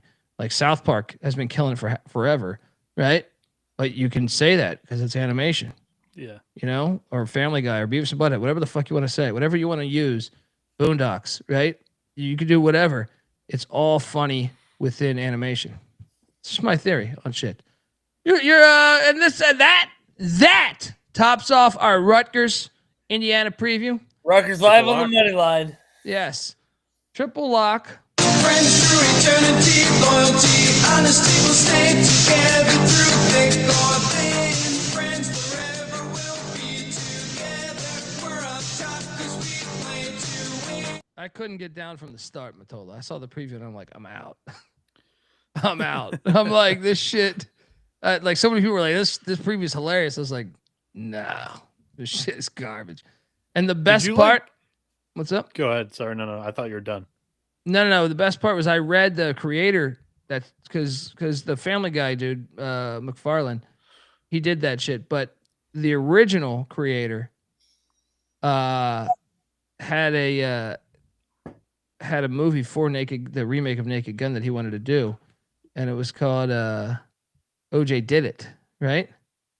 Or what was it? I think so. I listened to a thing on him. Yeah. Dude, he told me he told not me, he told whatever show he was on his idea for this movie, and it was fucking fire. It would have been hilarious. I think. What were you gonna ask me, Bieniek? Did you like the Rush Hour trilogy? I did. I find Chris Tucker and Jackie Chan in anything. He's like one of the greatest humans. He should be protected at all costs. Yeah. Jackie Chan. I mean, Chris Tucker's fantastic too, but I'm saying like Jackie Chan. I think we've talked about him on the show before. I watch a lot of Jackie Chan stunts on YouTube, like weekly. That motherfucker's like the greatest human being of all time, as far as I'm concerned. Like Chris Tucker's great too, but I'm saying, like it takes that motherfucker like jumped off of a fucking high rise onto a hoverboard with like a broken ankle in a cast. I mean, just do yourself a favor and watch the outtakes on any of his movies. Like, and tell me we're not witnessing greatness. He should have a fucking statue every corner of fucking Hollywood Boulevard because that motherfucker's the greatest. All right, he's the absolute greatest. But yeah, all the Rush Hours deliver. All the Rush Hours deliver. Go Hoosiers. Yeah, let's go. Hoosiers, the movie's great too. Chicago boy, the one you've been waiting for. Oh, the one I can you've hear been White waiting Tiger for. in a minute.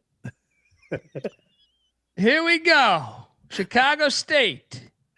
For the final time that we know of, maybe in the history of planet Earth, will be favored. Traveling to Loretta, Pennsylvania. I see Chicago State laying 1.5. Lay it. I will lock up St. Francis. Oh, gosh. This team's hot right now. They won 3 of their last 7. Yeah. All right? What are you doing here? What are you doing here? Why are you so out on St. Francis? I fuck their administration. Okay, but I mean they're still playing good ball lately. They beat Stonehill. They took down. They kept it close with Long Island. Missed a layup to push that thing to overtime. They beat your Wagner Seahawks that you've been raving about over the past couple of weeks. Yeah, they stuck it to Fair Dick, right? No, wrong. Francis. I'm with Clark in the chat. Let's go. All right, no bet.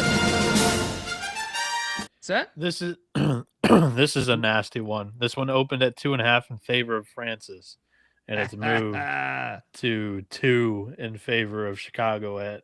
I'm not betting it though, Bieniek. Yeah, I'm just saying. I'm pointing it out. Circa's got it -2 Chicago State. It's flipped 5.5 points. Oh yeah, we're cashing this thing. Next up, give me the red flash. Wagner is at Lemoyne. Did you guys see this line? Lemoyne's laying What, 7.5. It's one of your power rankings. I have them power rated number 2 in my new schools. Dial the 1-800-PICK-DUNDEE premium package. Hold down *69 17 times. We give you this one. Who's number 1 again? Number 1 is Mercyhurst. 2 is Lemoyne. 3. Where's Merrimack?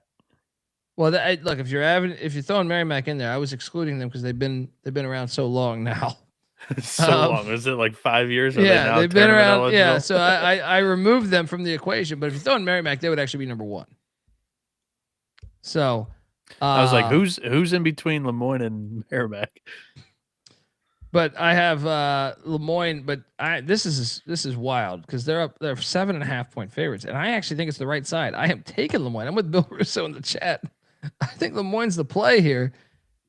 Little concerned that no one's going to show up to the game because Syracuse, New York's probably going to get dumped on. But I do believe they are supremely better than Wagner, especially when Wagner hits the road. But this will not be a lock for me. I will just lay the 7.5 because my numbers have this at 5.5. Bieniek? Too many points, man. Lemoyne's going to win a game by 8+. I think they're going to win by double digits personally.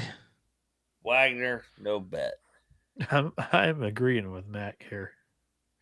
Who the fuck is Lemoyne be fucking laying over double digits? What? I'll tell you who they are. They're Dundee's number 2 power rank, new blood. All right. New blood. Yeah, all right. I'll lock up. Actually, I'll lock Wagner. Lemoyne, come on.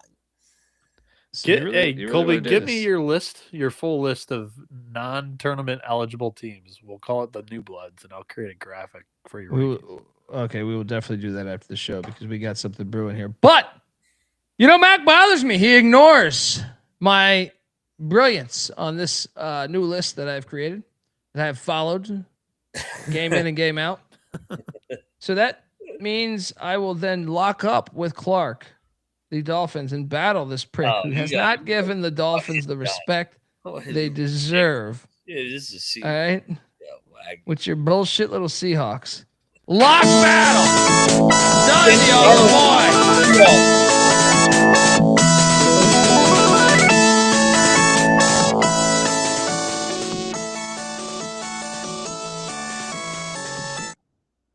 Bieniek? I'm on Wagner. No bet. You guys are making all types of mistakes. You don't know who you are in life. Right? Yeah, and Buck, I believe, is correct. For the Northeast, it's later on in the week for the snow.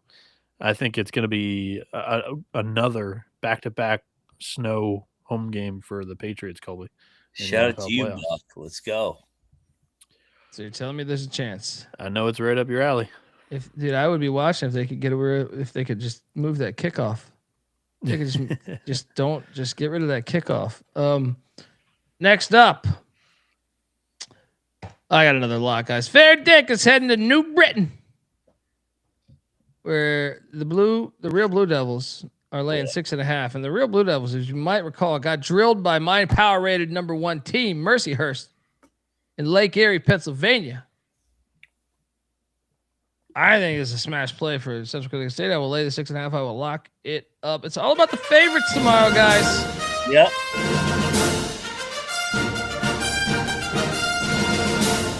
Mac? Moneyline Chalk and Tire. Love Central Connecticut. Blowout. Let's go. Double lock on the real Blue Devils.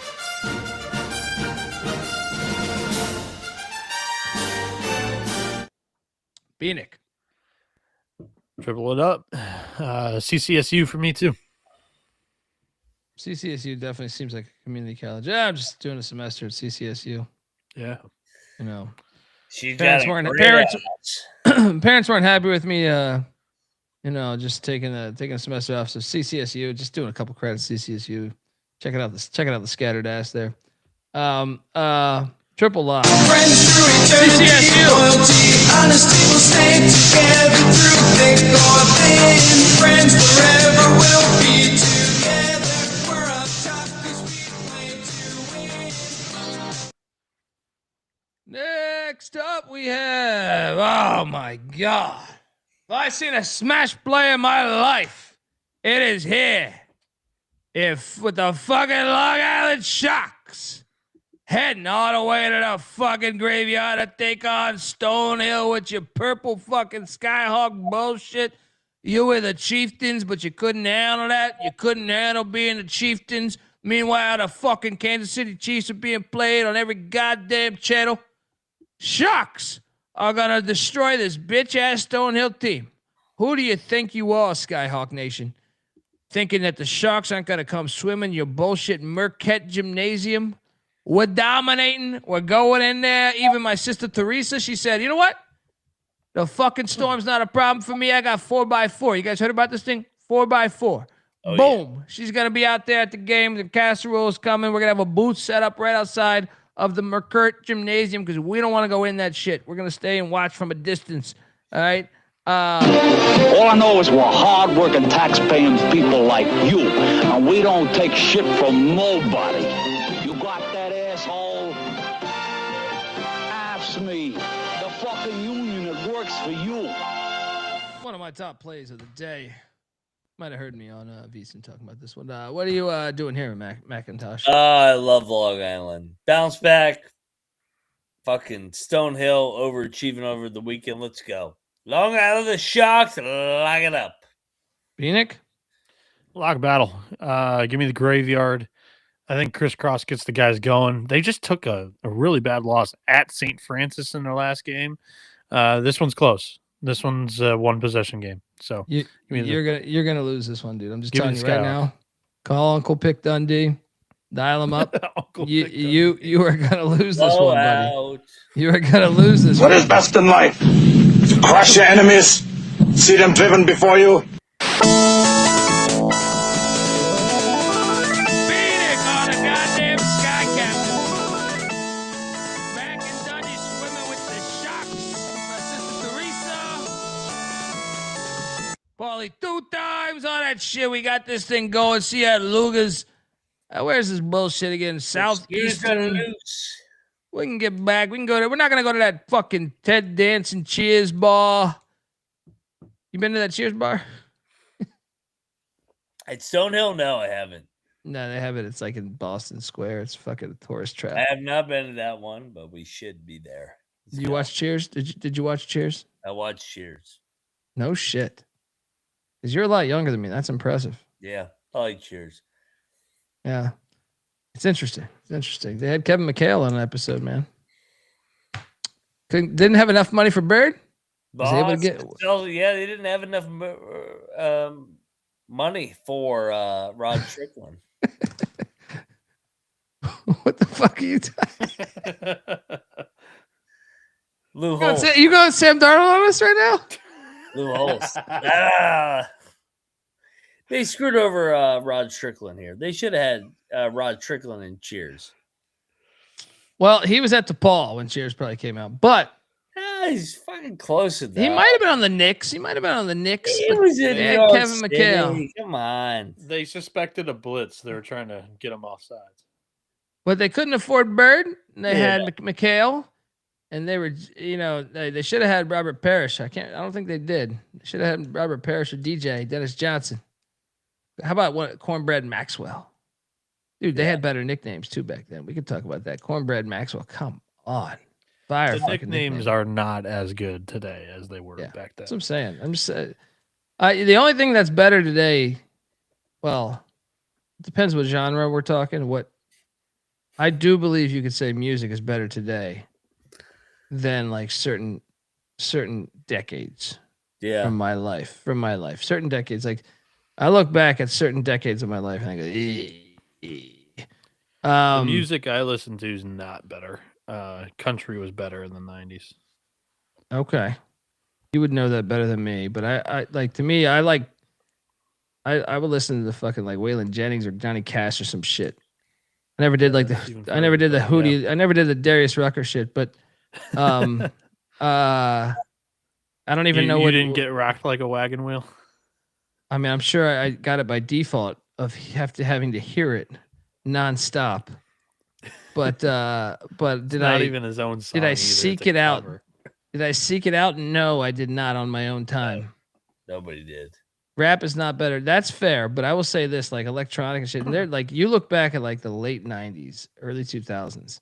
I would argue like the 2000s is like the worst decade ever, maybe in music. Like 2000 to 2010, pretty fucking bad. Pretty fucking bad. Jojo says, need some gear, Colby. What are we talking about here? Hit me up on Twitter Right at here. the Colby D. Running the sale. Yeah, we got a sale going. 2026. But yeah, I mean, 80s is also questionable at time. You know, 80s has moments. It depends what genre we're talking. Who's hot in country? Is that like women or like artists and names that are? Nah, he's talking about like what country Blown artist up. now, I think. Oh, Gotcha. Yeah. Luke Combs is probably top. yeah. And Combs. then depending on how poppy you want to get, Morgan Wallen's right there. Combs good too. So Yeah. Yeah. Yeah. Music is trash compared to the 80s and to 2000. Agreed. Yeah, well, look, it depends though what you mean, because like I think 80s like rock and roll was actually pretty shitty.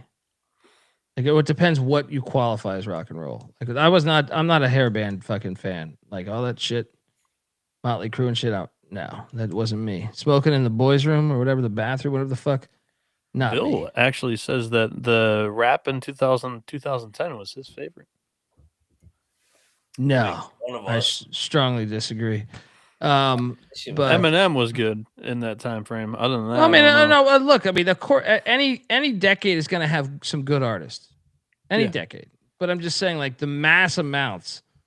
I don't know. I would disagree on that take, but that's the best part about art. It's subjective. It's like when idiots come in here and say, "You're terrible. Your show's not funny." Dundee, your show's not funny. And I'm like, okay, you didn't like it. Hey, well, fuck off. Dundee and I were actually talking about this the other day. Like, both him and I love artists that are writers and writers of their own music and writers first. And Hardy is one of the better writers in country music right now. If you're listening to a song on radio, he probably wrote it. Well, our conversation was regarding Elvis, and I always never really respected Elvis because he didn't write his shit. But as I've gotten older in my 40s, I've like appreciated a couple of his songs more than I think I used to. And I said, you know what? Yeah. He kind of killed those songs, even though I know he didn't write it. But I normally respect the artist that writes their own shit. But as I age, I think I hold less of a grudge because of that. You know, I'm like, oh, well, you know, the guy wasn't a writer. He just fucking sell the shit out of a song and dance his ass off, have every chick wet just off of him fucking touching a microphone. And he was like, let me just key into that. Let me key into that instead of like, hey, I need to write my shit because my shit's terrible. Yeah. I'm like, to recognize that is probably impressive. You know what I mean? To recognize that, man, everything I write is dog shit. Maybe we should have these morons write stuff that actually can write hits, but they can't sell any of it. Yep. And I can do it. And there's an art to that. Right? My grandmother absolutely loved Elvis. And she always said that the television networks would cut off his body in half. They wouldn't even show the lower half with the dance moves. Because he was doing like putting his dick out there basically. And back in those days, it was like, good God. Yeah. Yeah. Shout out to Troy Morgan. Appreciate you, brother, man. Thank you, man. I really appreciate that. And I'm very grateful that you came in here to tell me that, man. Yeah, let's go. Kanye pre like Looney Tunes in his brain. Kanye was great. I love this one. Every chick wet. No wonder Dundee started to love Elvis. There you go. Yeah. I mean, everyone's got a cup of tea for whatever. You know what I mean? That's subjective. So I mean, but I will say, like, from a mass point of view, at least me. But I'm also like I'm a nerd. So sometimes I have to remove myself from thinking like a nerd. Of like, man, I really love music. I listen to all these fucking records, and it's like, if you just take it from a vanilla point of view, yeah, like the Elvis one, then it's probably fantastic. You know what I mean? I'm right there with you. Like, I kind of overthink it, but my taste in music as a whole is very wide. Get the first sound. Well, sometimes you get so deep into it, like it's the same with this. It shouldn't surprise you if you're listening to us talk about Long Island Stonehill. Well, maybe not our analysis on this particular night, but we're breaking down deep college basketball. It's like I feel like we go just as deep, or I go just as deep as in music or movies. So it's like you start sounding like a prick then when you're just not taking it on the surface. You go to the airport and have a conversation with a bozo. You bring up Rod Strickland and the Long Island Sharks. They look at you like you're fucking funny, right? Like, oh, fuck. They're like, what are you talking about here, Dundee? Right? You talking Rod Strickland, the Long Island Sharks? What the fuck's the Long Island Sharks? Right? So, what am I saying? I'm saying nothing again, and you're subscribed. All right. Next up, we have Middle Tennessee at Jack State. Lock. I don't know. Jack State, I'm going to take, but I think Middle Tennessee's talented enough to beat them. Jack State, lock it up for me. Yeah. Ray Harper and company. I don't. McIntyre. Middle Tennessee is trash on the road, but those were big games. That was a big game last time. I lost on it. McIntyre's locking up the Gamecocks. I'm going to take Jack State, but I'm going to stay away. Bieniek, what are you doing here? Give me Jack State. I think MTSU is the more talented team, but do not want to fade Ray Harper at home against a good squad. All right. Next up, we have, the Flagship Cup. UMass and Frank Martin heading into Buffalo, trying to avoid a case of Blue Bulls. Yeah, Buffalo loss.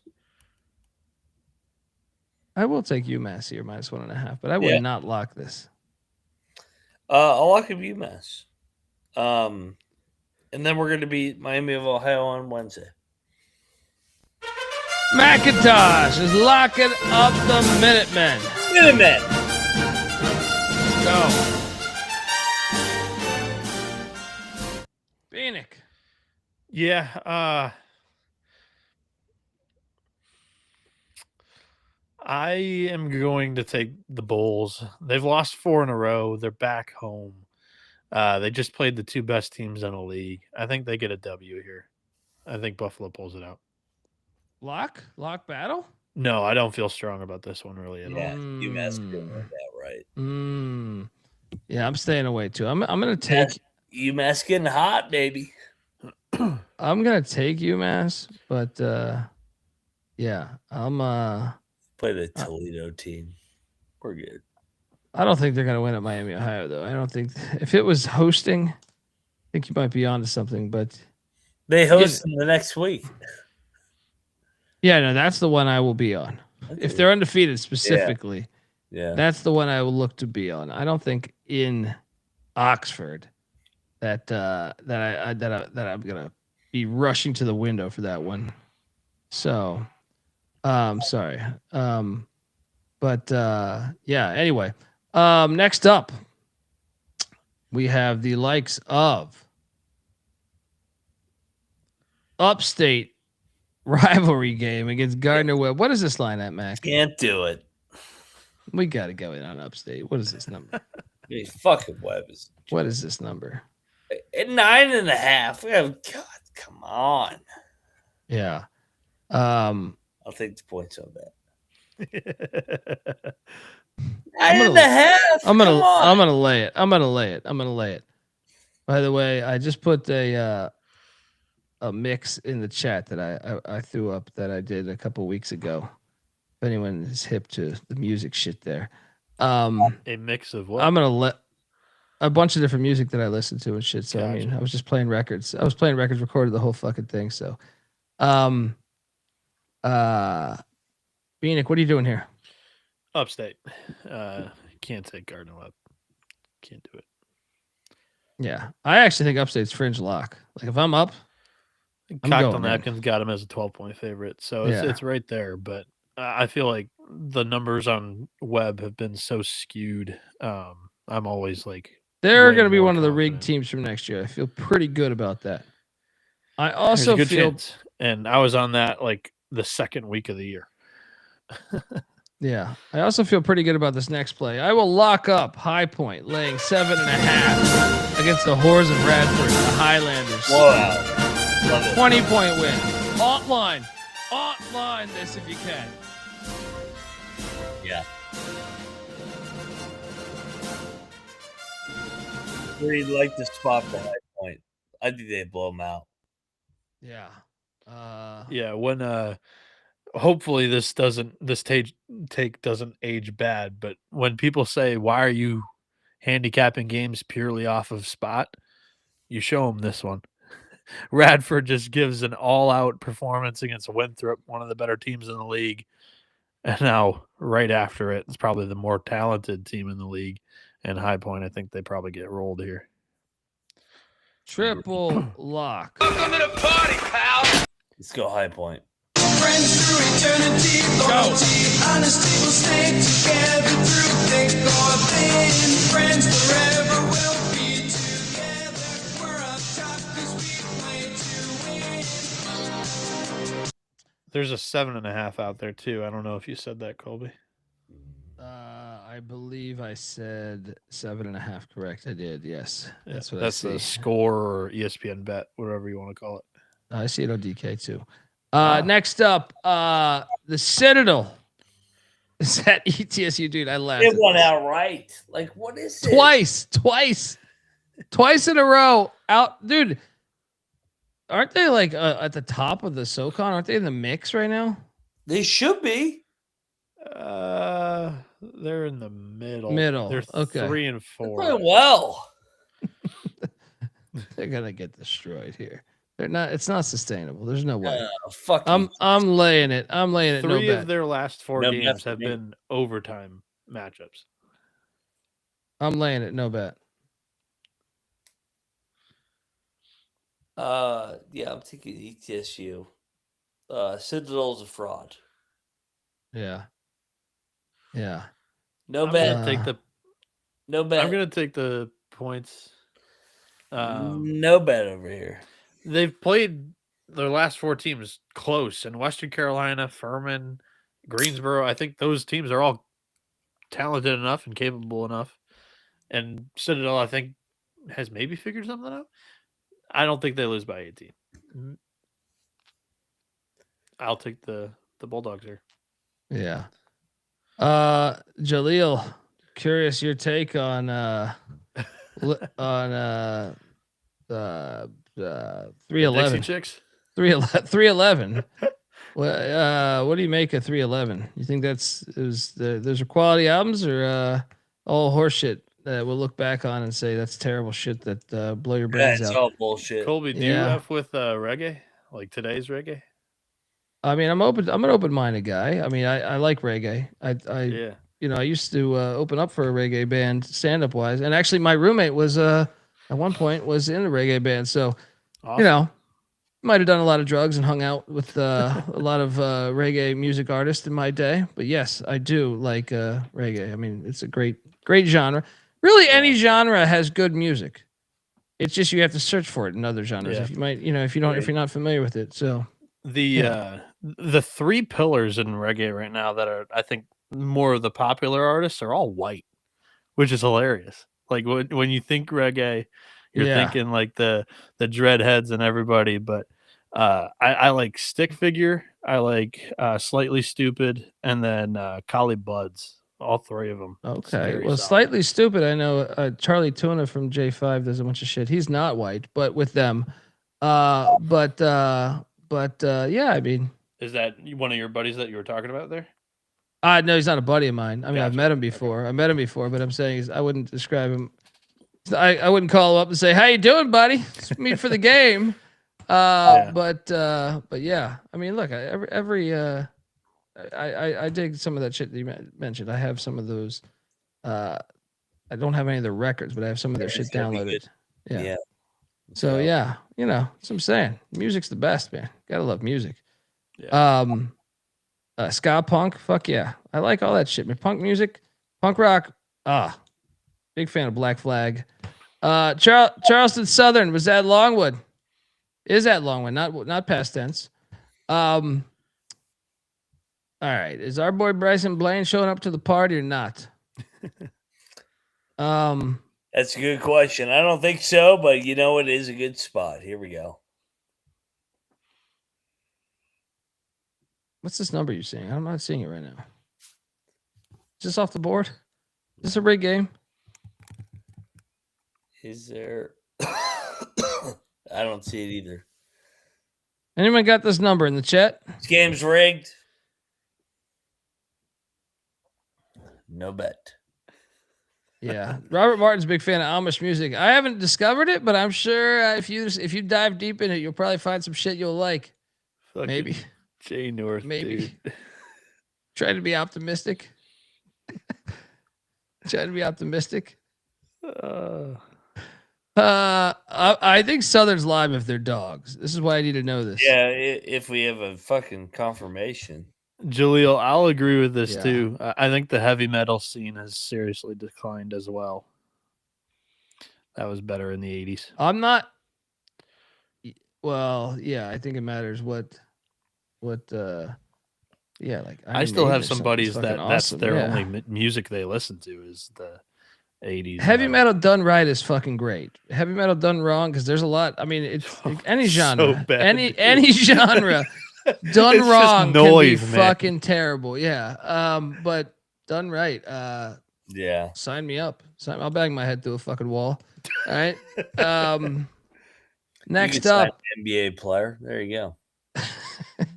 I'm in Amish country. They listen to rap and teens bump to rap. There you go. Isn't that incredible? Yeah. Isn't that incredible though, when you really think about like how far like playing records in the Bronx of New York or whatever and turning it into like, isn't that just incredible? The whole art movement going all the way to Amish country. That just shows the power of fucking shit, man. Power of music. Tulane at Charlotte. I have a lock here. Let's go. L. Ron Hubbard's going to lose this game. Battlefield Clit, because the Charlotte 49ers are going to win this game. I will lay the 3.5 with the Clit. Back-to-back road games. Tulane blew their load in Boca Raton, like Mac is planning to do this spring break. So you're wrong, buddy. Yeah, no. Tulane has a little bit more in their load, from what I can see, and from what I can hear, and I hope they do. So, yeah, I like the points here. Bieniek? I like Tulane too. No bet. Shout out to Weird Al. It's a lock battle. Yeah, goddamn right, it's a lock battle. You don't know about What is best in life? You don't know about this Clit. Crush your enemies, see them driven before you. Donnie on the Clit. Mac on the wave.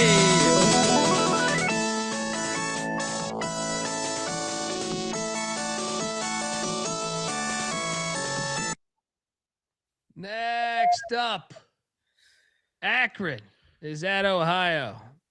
Boots on the ground. Oh There you go. shit! Look at this sneak attack Mac games. Moneyline Mac has really lived up to the moniker now that he's close to Mac country. He's diving into these Mac games. So if you're out there, Hey, he's close to MAAC country too. He can do that as well, right? I love that. Yeah, this is the real Mac. Athens, Ohio is a great fucking college town. John Gross fucking return game here. 8.5. Lock, Ohio. Ooh. Home dog in the MAC? Is it gonna Rivals? be lit? Yes. Is it gonna be lit? Dude, they don't give a fuck at Ohio U. I'm gonna lay it. Ohio's looked like shit lately, man. Yeah. Dude, this is Jeff Bowles and company. Shit. Yeah. Money line. Obviously, shout out to Black Sabbath. They're fucking incredible. You kidding me? Let's go. Yeah. Bieniek, what are you doing here? Oh man. I'll I'll take the points with Ohio. I think they're a quality enough program to keep this close. If that place is lit, I'm nervous about it, but that place is gonna be lit, man. It's I'll take fucking the young Bobcats. girls return game. Moneyline Mac. Sorry. Is locking up the Bobcats plus 8.5. The juice says 9.5's out there, Mac. Go. Get your 9.5. Don't need the points. I'm nervous about the weather. I'm nervous about, kind of the state of they've played much better recently, but yeah, I'm nervous. Yeah, I'm not rushing to the window for this one. I don't feel great about it. And I kind of thought the same about this one, but I can be talked into this because I'm definitely taking the 7.5 in Marquette because they're going to Hinkle Fieldhouse to take Butler, but we barely covered that DePaul game, dude. The DePaul game, we got very lucky. Oh man, yeah, I'll take Marquette. No bet. No bet. Yeah, you could have talked me into betting this, but all seems right, like let's do it. Come on, I mean, Shaka as a dog, I just like that. 7.5 at Hinkle. God, I didn't want to be the forefront tier guy here, but God damn. I hate Marquette. I'm sick of this. I'll go in here. Let's go. Come on. 7.5 Marquette. Lock it up. Bieniek? I feel lucky to have gotten one across the other night, but I will not jump back onto the wagon with Marquette. They're my pick, but I'm not betting that. That was Go Golden Eagles. I'm enjoying our chat tonight. Well, and music's like pretty universal too. Everybody has a genre that they at least listen to. Maybe everybody doesn't love the topic, but everybody can talk about it, I just appreciate. Hold on, go back one, dude. That was Amish parties are crazy. Drugs and beer everywhere. Either in a field or dad's workshop, and sometimes the barn if it is empty. I've heard of. You read that one. I've heard of the barn parties. Well, dude, I'll be honest. Like playing golf with your old man. Let's go. I mean, it doesn't sound that far fetched from like. I mean, I've been to field parties before. Yeah, me too. Yeah, you just someone's get a keg of beer. Next thing you know, someone's bringing some drugs, and you might be having a good time in a field. I actually you've got a flame or a fire that's 10 feet high. Dude, when I was like 16 years old, I got very lucky because maybe I was 17. I don't fucking remember. We met some chicks at like the mall. This is how old school I am. Met chicks at the mall, right? And they lived way out in Virginia, like way out in Virginia at the time. Like, I don't even remember where. Like somewhere by Manassas. Right? Culpeper. Yeah, like somewhere pretty far out there. And maybe it was Winchester. It might have been Winchester. But we went out there, and we had never really been there before. But it was a field party. And they had like some kegs or something, but I mean, you're underage and shit, so like might have accidentally passed out in the brush of a field in I think it was January or somewhere right around there. And all my friends got arrested, but I was passed out in the bushes. So I wake up and like no one's there. I wake up just freezing cold, man, because it's been like we went to this thing at like midnight, or 1. Definitely drank way too much, and I wake up though. It's like probably 5 a.m. or 6 a.m. and I'm like, what the fuck is going on? No one's here. All this is just a field, right? Like you look, you're just like, I gotta be fucking dreaming. What the fuck am I at right now? Right? Yeah. So then like I nap it out for another 30 minutes.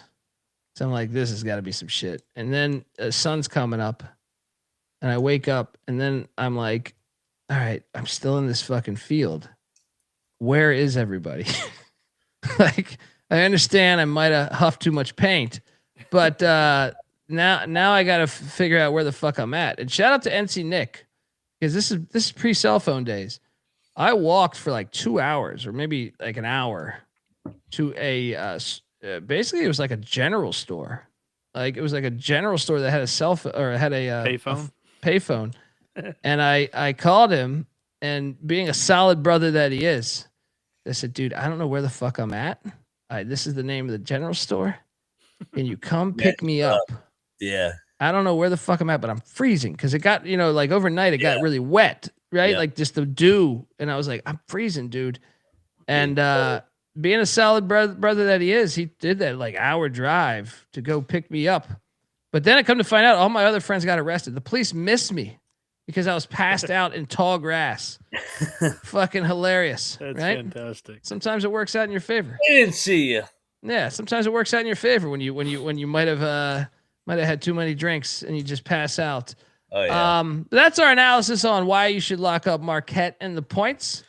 Shock as a dog, 7.5. Let's go. Next up, Ohio State and Michigan. This is at 15.5. Isn't that crazy? This came down. There's money coming in on the Buckeyes. I will lock up Michigan laying 15.5. Buckeyes overtime game. Michigan needs a get right game. They lost the football match. They lost the football matchup. Mac? Yeah. Love Michigan here. I think with their size, physicality, I think they choke out Ohio State. I think Ohio State sucks. Yeah, lay it, whatever number you want. I know we have 19, 29, 49, 69. Yeah. Michigan, drill. Let's go. Bieniek? To further your guys' quality analysis, Michigan is retiring. Michigan is retiring Trey Burke's number. And that guy kind of just symbolized the program completely coming out of like the depths that they were in the amateur era. And yeah, dude, legend. There's going to be a lot of people there, especially, I mean, Ohio State's not as big of a basketball rivalry as Michigan State, but add in the Burke element, the place is going to be the most packed I've ever seen it. With that said, give me the points. I'm still riding with that. They've won like 13 and 14 by 25 plus or whatever it is. Absolutely disgusting. This would be a blowout. I'll take the Buckeyes and cross my fingers. Michigan, go blue, go blue, go blue. Double lock on Michigan. I'm disgusted. You're gonna kill go back behind the camera again. I can't break up what's working.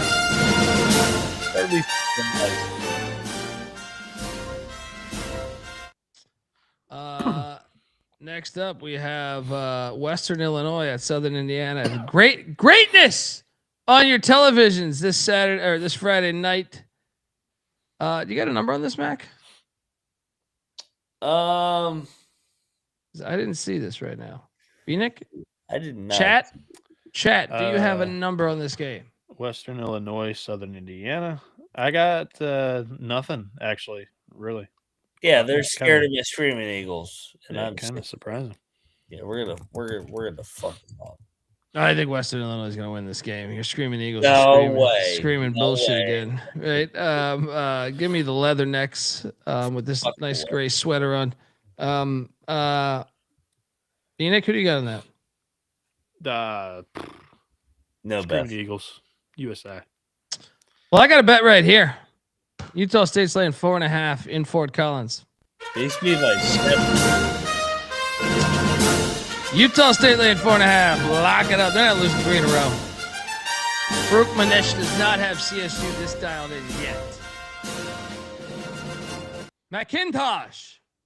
I agree. Even though they've lost fucking 3 in a row and they've on the verge of getting blown out. Is it 2? I think it's 3 now.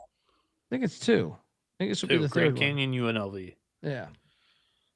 Which the UNLV one was a I'm talking about Utah State against Colorado State. Head on. Okay. Yeah. No, I mean, But Calhoun, Foxhole, let's go. Let's have those guys ready to go. Bieniek, triple lock? Triple lock. Utah State, one of the better plays of the day. Let's go. Let's go. Welcome to the party, pal. Triple lock on the Aggies. Honesty will stay together through thick or thin. Friends forever will be together. We're up top 'cause we play to win. And I'd also like to dive in a little bit more on the matchup too. Like altitude's not going to bother being from Logan, going into Fort Collins. The other thing is the number one offense in the Mountain West against one of the worst defenses in the league. Colorado State's defense is ranked 10th. It is quite the mismatch, and Utah State should be pretty motivated coming in here after losing 2 in a row, especially the UNLV one. That was not a pretty loss. I'll raise you one higher. Colorado State's a terrible rebounding team, 293rd in rebounding, 315th offensive rebounding. Meanwhile, the Aggies over here can board. All right, they're a top 100 offensive rebounding team, top 200 totally as a team with rebounding. And the only thing that scares me is the free throw line. Colorado State's benefits greatly on the free throw line, but they have to be super, super aggressive, which I don't think they'll be able to accomplish here, even though they are at home with that crowd. Aggies all day here. Triple lock. Let's go. Top plays of the night, gentlemen. I think Bieniek already revealed his hand right there, right? Yeah, I'll go with. I'll let you go first. No. Fire. Go. I'll go with the obvious ones. There's 3 of them in my opinion. Utah State -4, High Point -7.5, and Furman -5.5. All of them are massive spot bets, but also Furman and Utah State have big time matchup advantages there. And then High Point, I just think Radford's like garbage. And then Rutgers is the dog, plus 6.5, and I think they have a chance to win that game against Indiana as they're kind of scuffling lately. That money line is plus 260 out there right now. Well, the money line is actually it's in Denton, Texas. Denton, Texas.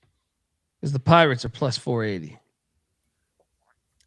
ECU money line is the dog, but I do agree with some of your analysis. But I think Long Island is one of those locks.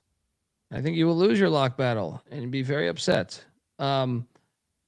I will also jump on the Furman side of things. I think Furman will get that done. So give me the fucking Long Island Sharks. Give me Furman. And the third lock, man, I do like High Point a lot, but to be different, I will say the third lock here will be the real Blue Devils of Central Connecticut State. And the Dogs ECU, Mac Fire. Let's go for the locks. Let's go Ohio. Let's go Utah State, and let's go ECU. For the dog, for the most clientele. What's Ohio on the money line? Oh, in the building. He wants the Storm. 400, I would say 400. Oh, yeah. He had blue balls the other night. He wants a Storm. Hold on. I'm gonna get Plus you. 350. Come on. I see 380 right now. Yeah. 380. Give me the Bobcats. I There mean, we I go. hit A&T. I hit A&T last night. Give me the Bobcats tonight. Real quick before John we, Gross game. John Gross going back to his old stomping grounds. Ohio's going to beat Akron. Before we, sorry. I was gonna say, Kayla, we'll talk about that tomorrow. Illinois, Purdue. Bieniek Fire. Before we get out of here, just a couple of announcements on my part. One, we'll be back with the first episode of the college baseball experience this year with the ACC preview. And then also, this is what if you noticed me not having as good analysis from not really watching the games much recently. This is what I've been working on the last month. It is the closest thing you're going to find to a Phil Steele preview magazine for college baseball. We are launching this thing Friday morning. It's called the Diamond Report. You can find it at thediamondreport.com. And it's got projected rosters for every Power 4 conference in the land, a write-up on the team with the schedule for the upcoming year and their ballpark layout. Mid-majors have conference previews. We have all conference teams, projected rankings, and then a write-up on kind of how we think everything will shake out. So put a lot of work into that, and I would love it if some of you all checked it out. So thediamondreport.com. Check it out. Only $20 American. But yeah, come on. I mean, you need information with college baseball. You need information. Shout out to Nathan Serta saying shout out to White Tiger and Muddy Waters. College baseball experience episode coming out tomorrow. Korean guy. I am not wearing a retainer. Not yet. Not yet. But that might be right around the corner. I'm working on it. ECU baseball to Omaha. Josh Thomas. We know this is our year. They're going to be good Godwin this year. for president. And let's go.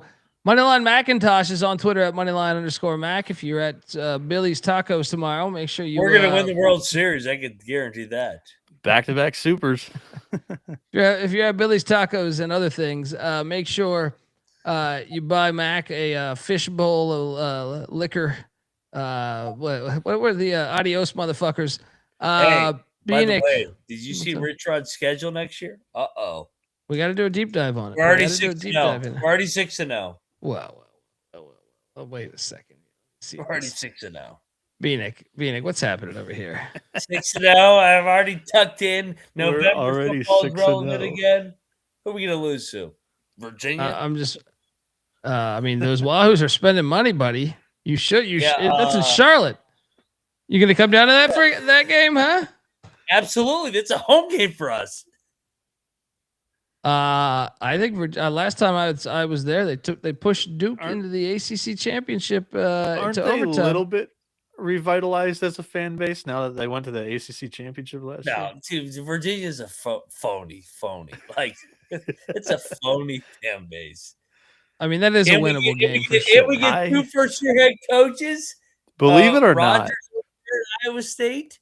And and Coastal's got a new first-year head coach. Yeah. So Coastal, Oklahoma State, Iowa State. You're getting 3 first-year head coaches, but dude, the backside, you're gonna get fucked up. Believe it or not, dude, my freshman roommate in college, probably gonna go 11. A small NAI school in downtown Pittsburgh. He was a diehard Virginia football fan. Season tickets, would travel home for the weekend for Saturday games. He was at every game. It was something, and that was the Bryce Perkins year. So they had a really good team that year. With Bronco Mendenhall, they won the ACC. Shout out to the Wahoo fans. They're coming back around. They're spending money. Watch out, Mac. I'll meet you in Charlotte for that game. Oh, all right? Meet me there. We're gonna fuck UVA. I'll meet you in Charlotte for that game. Let's go. I'll even wear one of those Davy Crockett rat tail fucking hats that you guys got. give me one of those hats. Fucking pass me one of those wooden musket shot. Can you bring those in the stadium? Those wooden muskets. Absolutely, you can do whatever you want. We're West Virginia. We're gonna take over. It's an NFL stadium. You never know. You can't even fucking. Yeah, curse I mean that's a stadium phony these days. stadium. We'll Right? go 10-2, and we'll be in the playoff next year, and it'll be a good year too. And yeah, it's a good year. All right, folks, that's our show. 3 hours and 14 minutes of golden material. All right. Can't wait to see the shit talk. All right. Now let me go work on get this retainer. Moneyline Mac's on Twitter at Moneyline_Mac. Bieniek's on Twitter at NoahB77_. I'm on Twitter at TheColbyD. College Football Experience is on Twitter at TCE on SGPN. Enjoy yourselves. We'll be back tomorrow. And then some, and then some, and then some. So yeah. The only thing on my mind, Gene, was pussy. This is the College Basketball Experience. You better start thinking about yours. And we are out of here. I hear there's rumors on the internets.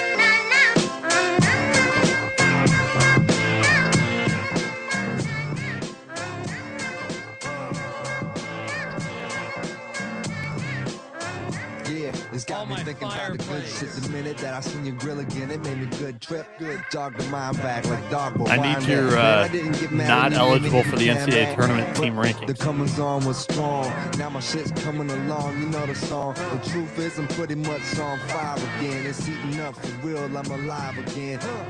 And that's the attraction factor. Vancouver, Michigan with my rap disaster. Yeah, you know you want it how you want it. No need to trip cause I got it, doggone it. It's all yours and the extras too. All the super music and the sex for who?